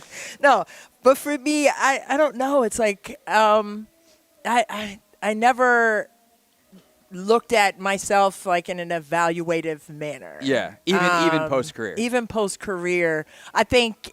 I played with All-Americans and Olympians in college, and Dina Tate was an All-American point guard. Vicky Bullitt, a 2-time Olympic player. Right. I practiced with them every single day. I got better because of that. Yeah. And playing, obviously, with them in games and just wanting to win. I mean, we went 29-3, went to the Final Four, but I was on that team. Right. So whatever I could do to impact winning is what I wanted to do, and not that I needed to be patted on the back for that. I just felt like I still love this game so much. And I didn't need someone to validate that love by handing me a trophy or a certificate or something like that. I'm like, did we win though? Yeah. That's where I was with it. Last question on this. No, I love it. Yeah. Do you feel similarly about your career as a coach, or if for any accolades you may have gotten as a coach, do those hit differently? Where you're like, because I could see what I did for my players, like I'll take that one, or is it the same exact thing? That, my dear friend Craig, is a really great question because mark that one down, Anthony. Mark it down. Put what are the stickums or whatever? Yeah. Post-its. Listen, for me as a coach, I think it was a little bit different. In terms of that, because we would go undefeated, and I'd be overlooked as a coach several times over, and I'm like, that's all right. I don't need the paper. Let's get this net though. Yeah. And that would rally the kids, and the parents would even say, like, you're our coach of the year, coach. Like, don't worry about it. It's like, hey, it is what it is, whatever. But you're like, I deserve that one.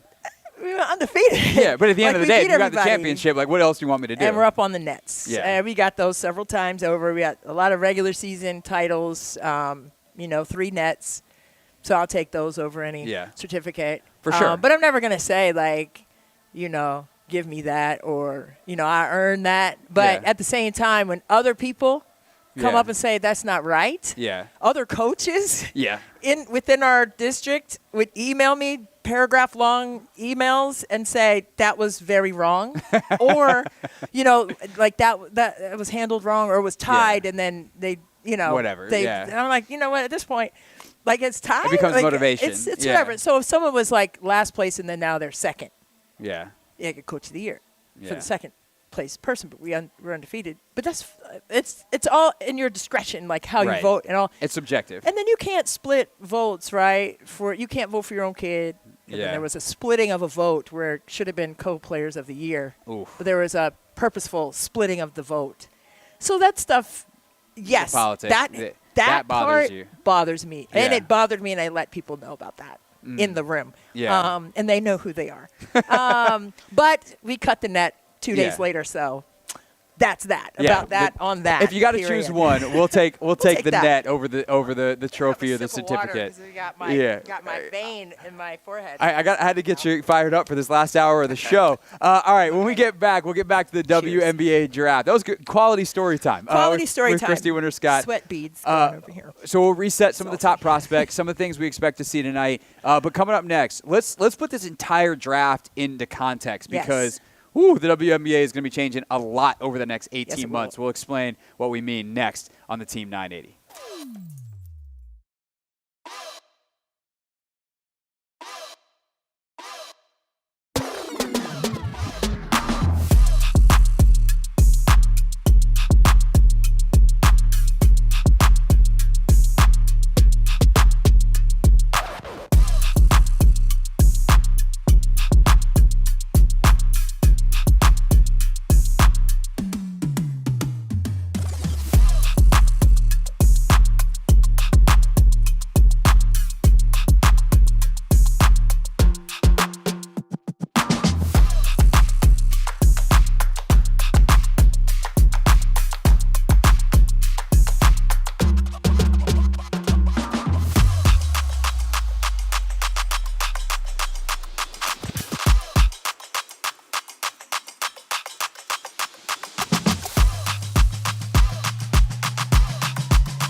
the Hoffman Show. We are in our final hour here on the Team 980.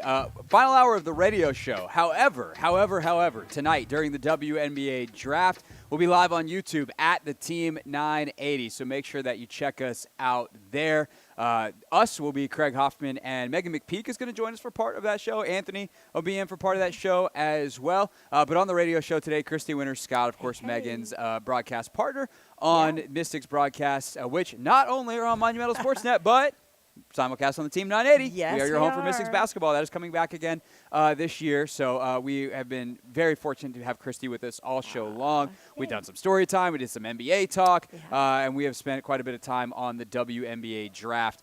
And Christy, tonight, this W draft comes at a very, very interesting time in the WNBA's history. The league's collective bargaining agreement, the CBA, is up at the end of the season. I think it actually technically expires like the day after the season.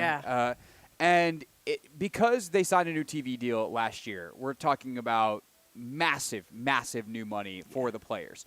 I am expecting that like Paige Beckers is going to make somewhere in the $70,000-ish range of WNBA salary. She's going to continue to make her millions in endorsements. Paige will be just fine. But next year's rookie class is probably going to make $150,000 per year. Salaries are going to double, if not more, throughout the league. And because of that, basically every single veteran player, everyone who's not on a rookie deal, everyone that hasn't been drafted in the last, let's say, 3 years, has aimed their contract to expire at the end of this season because they want that new money in their deals. For instance, the newest player to do that, Breanna Stewart, just re-signed with the New York Liberty as expected. She signed a one-year deal. Every free agent that signed this summer, a one-year deal. So you have basically the entire league that is going to be a free agent after the season. How do you think that affects how teams are thinking about what they do in this draft and how they position themselves for next year's draft? Yeah, I think they have to be very wise, right, with how they structure their salary cap and how many players they have and how much those players will be making or can earn, especially if they're a vet like Breanna Stewart, right? Like, what's her contract going to look like, and how does that squeeze other players financially? So I think they have to be very wise and look futuristically at the numbers and how they can organize all of that and map that out, like, now. And they've got work to do as the season progresses. Their clock is ticking, too. For sure. I think the other thing that's kind of interesting to think about, too, is what becomes the most valuable thing in the league? Like, Caitlin Clark might already be the most valuable. You know, talk about, like, what Indiana is paying her versus the production. You had a top 5 MVP candidate now on a rookie deal, and she's there for the next couple of years. Imagine when the rookies cost twice as much. Like, to me, I think that's something that's interesting about tonight is if you can find a gem in this draft. You have the most valuable assets in the league moving forward. And, of course, if those players are great for you and you just keep them and they play basketball for you, that's one way to use that asset. But if you are another team in the future and you are trying to sign multiple veterans to these expensive deals under the new cap, and now all of a sudden it's like, well, God, if we can get a player that's on a rookie contract, imagine what that's worth on the trade market. Like, if you are the Mystics and you take 3 players this year, and let's say, I'm sorry to do this to Cheyenne Sellers. I'm going to do this to the local kid. I'm so sorry, Cheyenne. Cheyenne Sellers gets drafted this year, but the Mystics it's 6, let's say. And she has a really good year. Next year, could they flip her for 2 first-round picks because of how valuable her, like, she's half the cost of next year's rookies. Like, I think that is. Like the teams that are thinking about that and doing the math, and trust me, these teams are, and they're way better at math than certainly I am. Christy, I don't know how good your math is. Oh, no, they're much better. All right, I'm not going to put that on you. But so, like, figuring out the value of that moving forward is fascinating. But by the same token, you also are setting up your base of recruiting. And I think that is more where the Mystics might be thinking of, like, let's get a bunch of young players that vets want to come play with. And then all of a sudden, D.C. becomes a very attractive place to be, as are the other places that are going to have a good base of young players. Yeah, that's why I think tonight's draft is so invaluably important because of that fact, right? They've got to get the right pieces in place, but they also have to structure it where they can get, like what you're saying, the vets in next year to play with them, but it also has to play within the salary cap, as I was saying. So I think you just have to, you know, like I said, the puzzle pieces need to make sense for the Mystics and other teams, especially in the first round with these rookies and especially with these international players as well coming in as rookies. So I just think it's going to be really intriguing to see which way teams go because of that. But the last day of the season is going to be pretty intriguing too, as you wake up the next day to see what moves are going to be made. Please get this deal done. Let's not miss any time. Yeah, I think they're going to be very quick with it. I don't think there's going to be any stoppages or pauses in whatever happens during the off season there.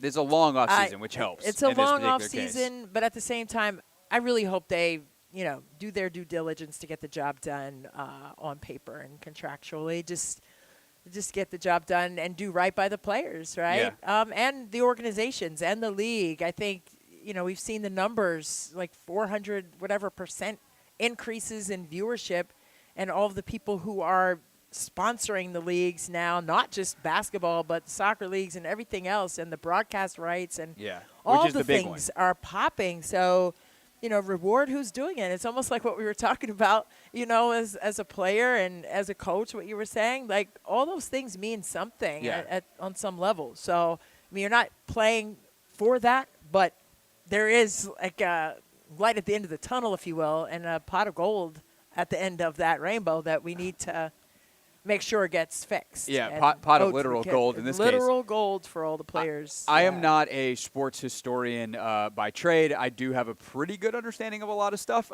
because of the trade of what I've chosen to do here. Pretty wide-ranging knowledge of random things. I don't know that there's ever been a players' association with more levers than the WNBA PA has going into this negotiation. Agreed. I think that there are times that, for instance, I want to say it was 1969, but when the NBA players on the first All-Star game refused to come out. This is like the first ever NBA All-Star game for those that are unfamiliar with this story. And if those that are, hopefully I don't mess it up. But it's the first ever NBA All-Star game, and they're in the middle of negotiating, and they just literally refused to take the court. The All-Stars stood in the locker room and were like, you give us what we want, and we come out and we do your little All-Star bit, and they got what they wanted. So there have been times that players have exercised whatever leverage they can. But going into a negotiation on simple merit and leverage-wise, I don't know that there's ever been a PA with more negotiating power because, one, the fan base is so behind the players. Yeah. If there's any work stoppage, it doesn't matter what the ask is from the players. The fans are going to blame the owners, and they're going to be ticked. But also, the players don't stand to lose money. Right. Every single WNBA player could sign an equal, if not bigger, contract playing overseas, even with Russia out of the equation. Yes. You go to places like Turkey, France, etc., England, Spain. Yep. Though they pay six figures, and some of them well into six figures. Easy. And someone like Paige Beckers could get 7, Caitlin Clark 7, Asia Wilson 7 figures Easy. playing overseas. Yeah. So they don't stand to lose money. No. And even in the domestic market. This is for 36 players as opposed to 144 or 156 now with Golden State joining the league. Right. Unrivaled is going to pay Paige Beckers more next year for some 3-on-3 hoops and some 1-on-1 than she will make in her 4 years from the WNBA on her rookie contract. Right, $350,000. Which good money if you can get it. It's not bad money, but at the same time, just going back to reclaiming time of the players who didn't have the opportunity to play in the WNBA. Yeah. You were talking about one, Nancy Lieberman, right, who was a foundational player in women's basketball. Who did, by the way, get to play in the WNBA because she was did. still She good was enough 50. at 38 years old. Wasn't she 50? She might have come back at 50. I don't know. I thought she was played 50 with Nancy when she was 50 because we were doing a camp. And I was coaching at her camp, and she was the best player on the floor at 50. I can tell you that much. I thought she was in Detroit. Throwing no-look Maybe I was passes, wrong. elbowing people on the post. Yeah. Like, she's with still the headband. Nancy. She had the headband on. Ridiculous. Nah, I love it. No, but I just think, Cheryl Miller. I mean, there are so many names, and I don't want to call out a list and forget any. Yeah. But there were so many that didn't have the opportunity. And you heard what Cheryl Miller said about the leverage right now that women in sports, not just on the basketball scene, but women in sports right now have. And the respect is there.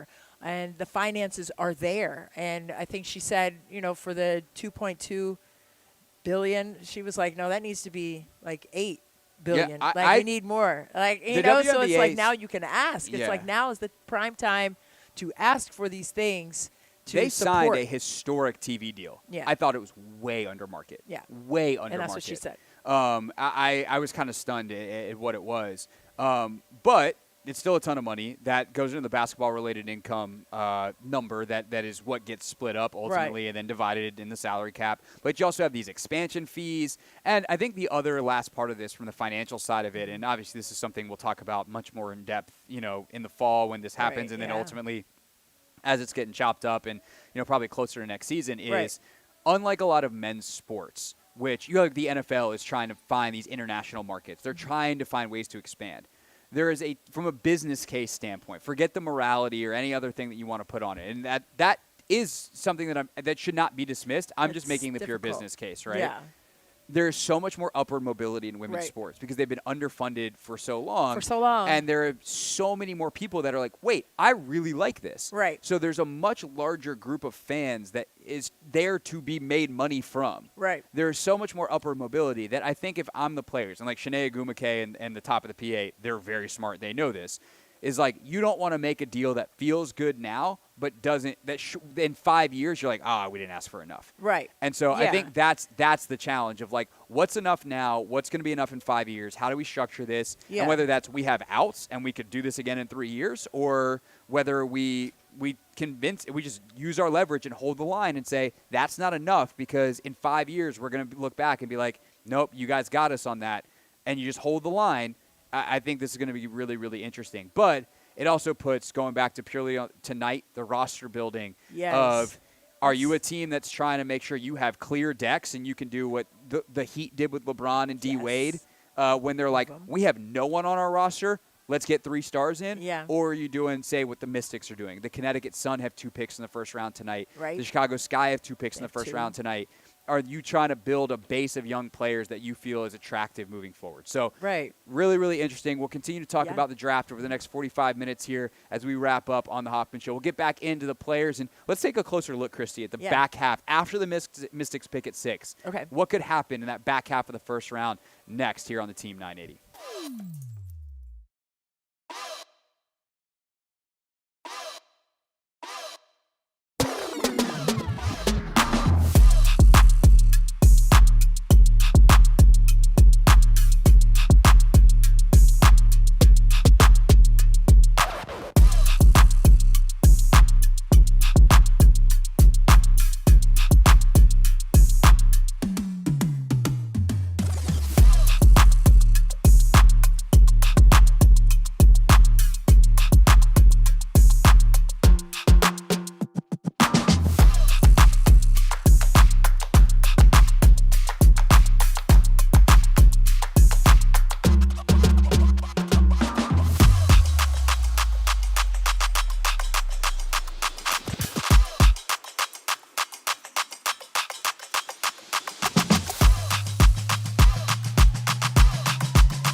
Hoffman Show. We're on the Team 980, always live as well on the free Odyssey app. Streaming live on YouTube, too, at the Team 980. And at this point, I feel like Christy Winters-Scott could bring us out a break. You've only heard that 6 times already in the last couple hours. It's like I know the rhythm of it and everything. The music choices, whatever playlist, I like it. Yeah. Craig, you know it's hard for me to sit still, so we've got got the music.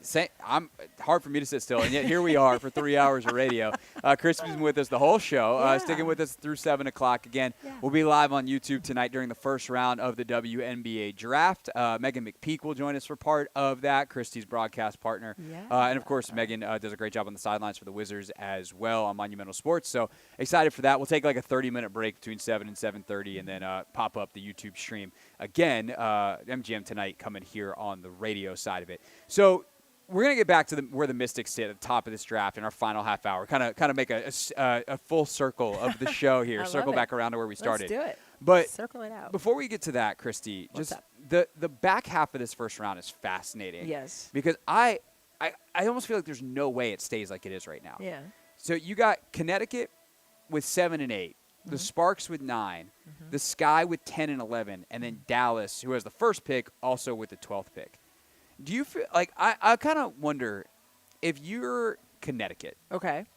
Do you try to package like 7 and 8 to move up to? You call the Mystics and say, "Hey, you got 2 already. We know you're stockpiling picks for next year too. Give you 7 and 8 for 4." Like, do you? And I'm not saying like, do you accept that if you're the Mystics? Like, it just feels like something I was like about that. To say, click. Yeah, you're hanging up, right? We talked already about why, like 3 Citron, Area Finn, Christy's all in. She's good. We're set. We're keeping. But like, I feel like one of those teams I don't know what they're going to do. Is going to try. I wouldn't. And also, like, if I'm Golden State at 5, potentially, I'm listening. Like, I got to find a way to get stars. I got to find a way to get more picks. And I don't have any assets to trade. I can't get involved in any of this stuff. Right. You know what?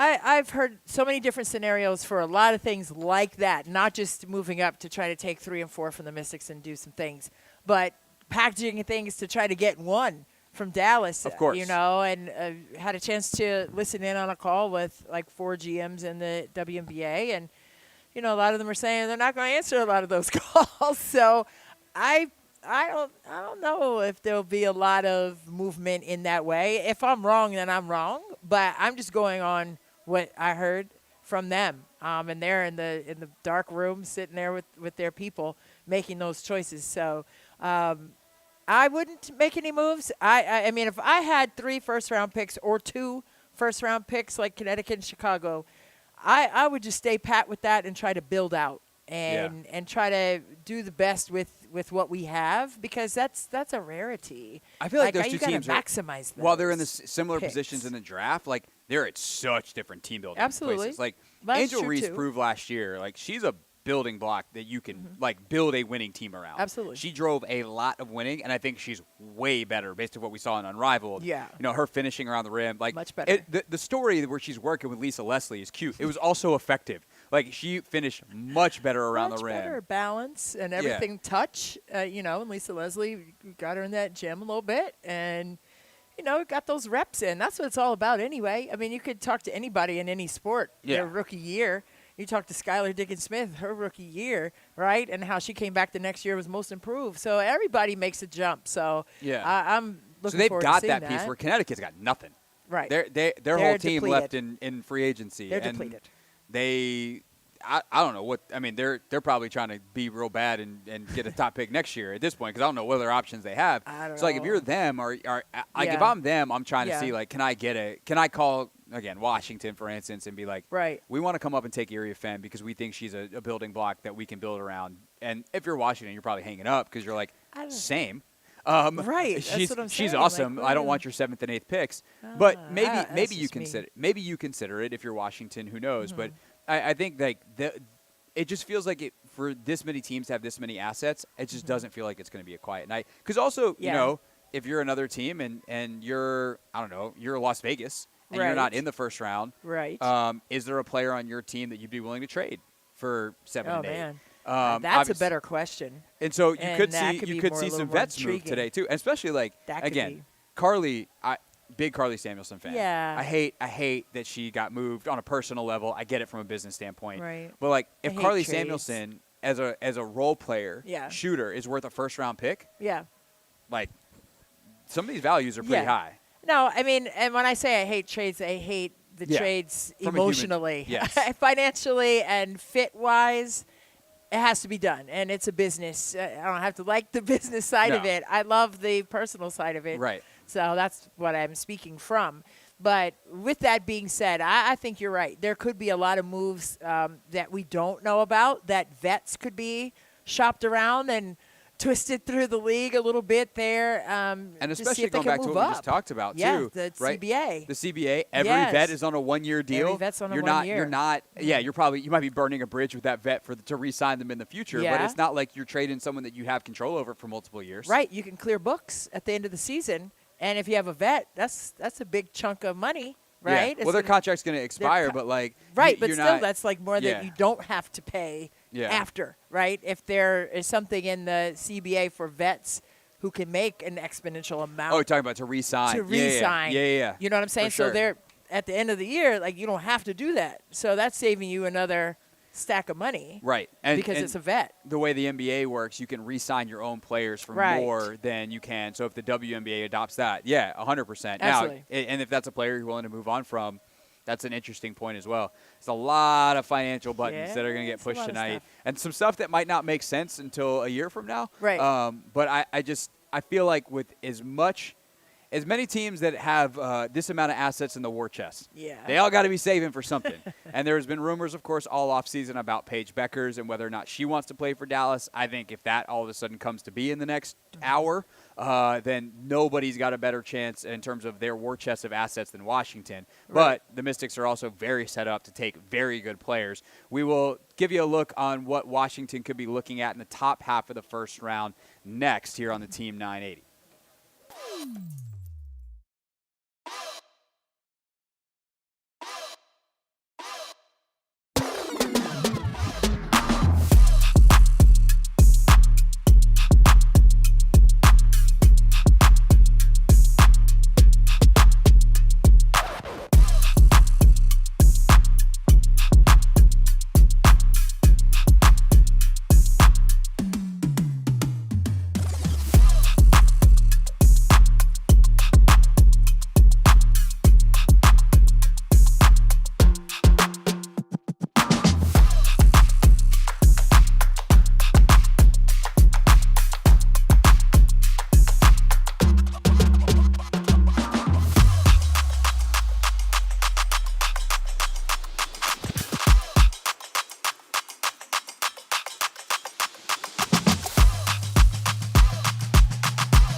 Hoffman Show. here on the Team 980. Always live as well on the free Odyssey app and, of course, on YouTube at the Team 980, where we'll be again in an hour for the WNBA draft, kind of a second screen experience. So we'll be watching it along with you guys, giving you our thoughts. Megan McPeak is going to join us for part of that show as well. So excited for that. And then who knows? I just looked at the list of media members that are coming through. We got some good friends. So who knows who else might be stopping through, giving some analysis. But Christy Winters-Scott has been with us all show long. And Christy, let's circle back for the folks that might not have been with us in the 4 o'clock hour. Yeah. The Mystics have 3, 4, and 6 in this draft. 3, 4, and 6. Yes. When you look at the options there, are you kind of on the same page as everyone else, specifically at 3 and 4? We can talk about 6 more in a second. But at 3 and 4, Sonia Citron, Kiki Iriafen. To you, though, after Dominique Malunga and Paige Beckers, who are going to go 2 and 1, likely respectively. Right. Seattle and Dallas, as things stand right now. Citron, Iriafen, next 2 best players in this draft. I think so, absolutely. I mean, you can't forget about Tahina Paopao coming out of South Carolina. She's projected in the top 5 somewhere. But, again, it goes to what your team needs, right? You have Malunga, who is 6'6", who is a three-point shooter. People are saying she's Lisa Leslie with a lethal triple. And I'm like, hello. Sure, sign me up. Yeah, drop-step dunker. Easy, too. Can dunk it, can 2 handle, hands. can play on the perimeter, can play. All the things. Yeah. All the things. It's crazy. You know, but. And is 19. And is 19 years old, out of France. Now, listen, if she doesn't go to Seattle, I think she could land here in D.C. for sure. And if you're looking at what teams need, does Seattle need a guard, right? Does Sonia Citron go to Seattle at 2, right? So all of these things, we're going to have to wait and see how it all shakes out. But I wouldn't be mad at that, to get some size in here, young, explosive, 3-and-D player. I mean, her wingspan is well over 7 feet long. I mean, she's going to be a phenomenon in the WNBA. But I think at 3 and 4, Washington right now, it's looking like Citron and Iriafen. I think Iriafen is a lot like Shanae Agumike.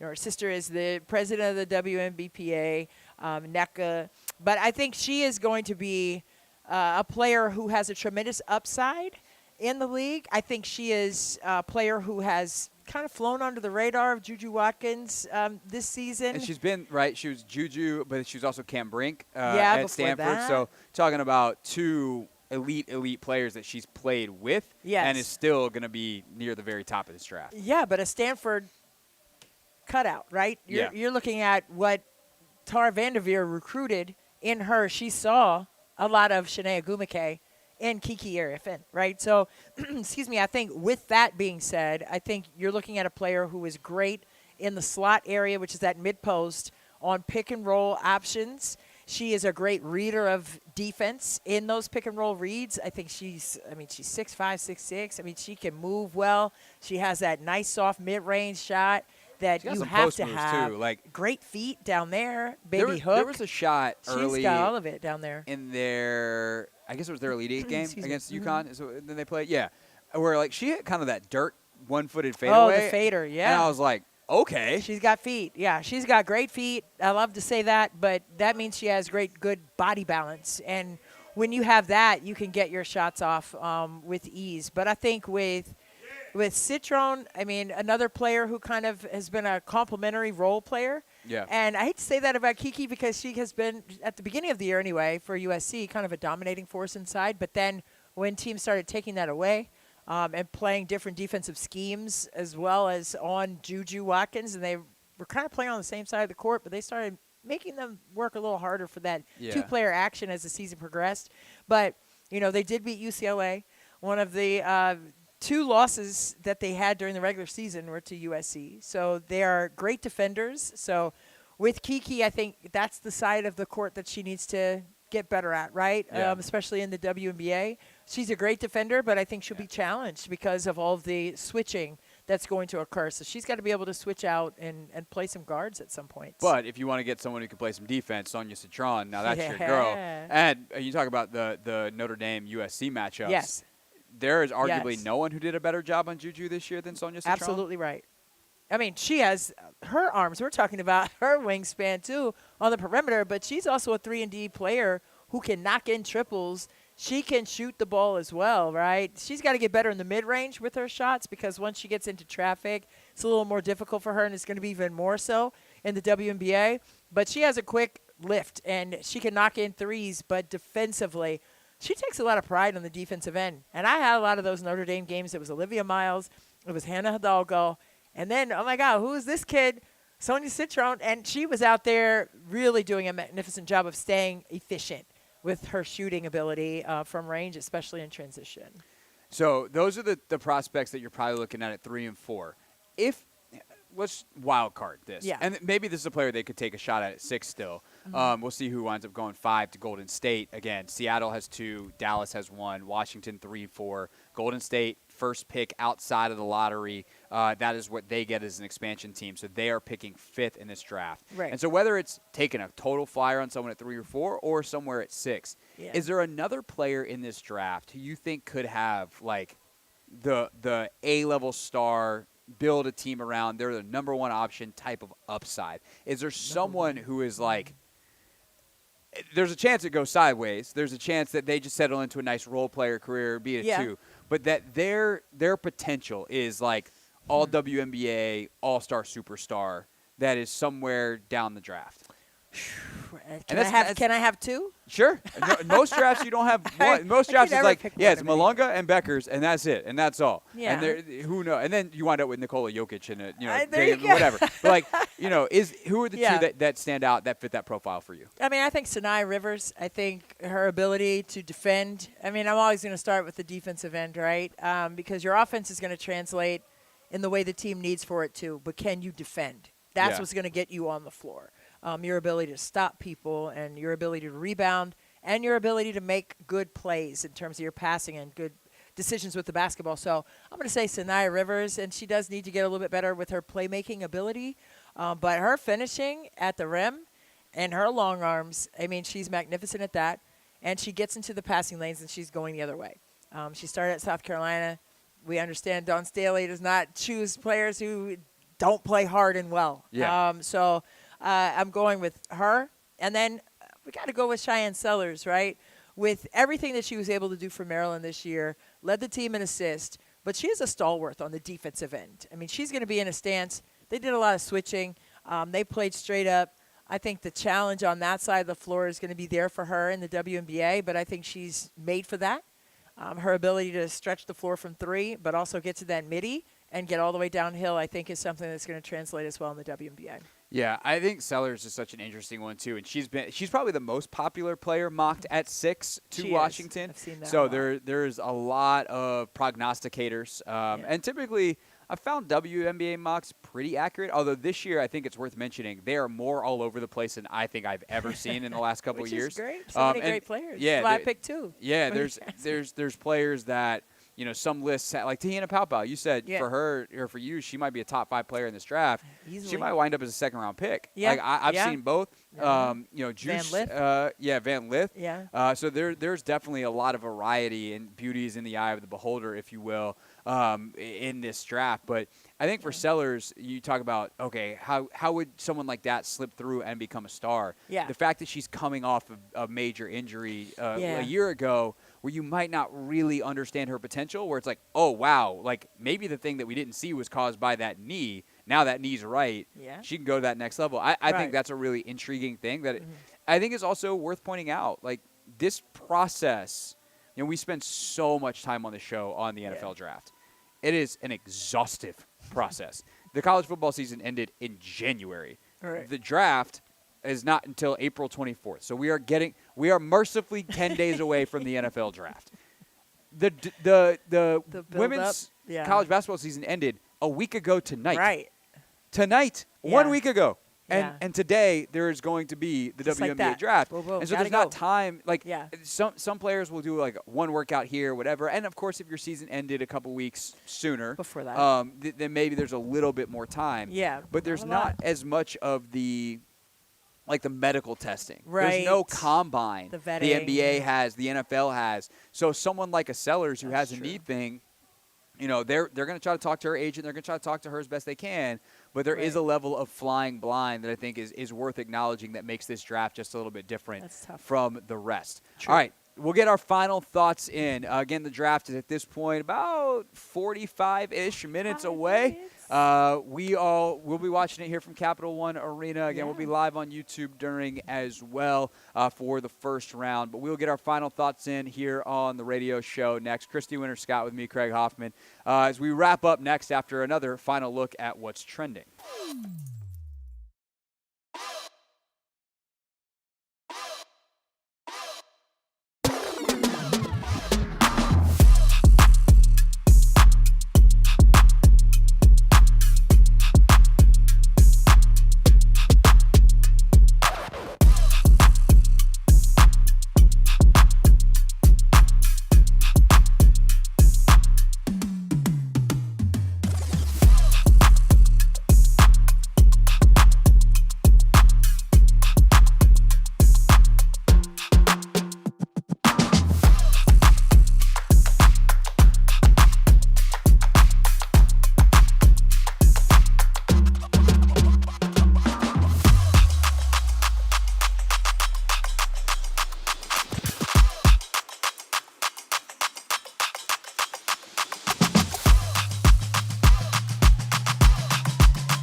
Wrapping up here on the Team 980. Craig Hoffman with you for the Hoffman Show. Christy Winters-Scott been nice enough to join us all show long.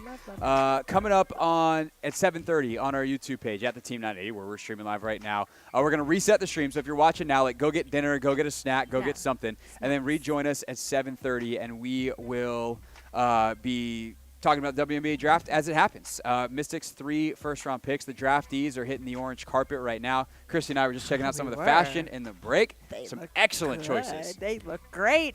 Paige in the all-black. Paige's bag, that was really she got awesome. the big. I definitely want to. I saw a post from Sarah Spain being like, "What's in Paige's big bag? Wrong answers only." I want to go back and read those replies later. Probably snacks, like you just said. Gotta have it's snacks. It's a long night, man. Yeah, no, I mean, it's not going to be a long night for Paige. She can get it done first. She's good. Yeah, true. A lot of all black. Yeah.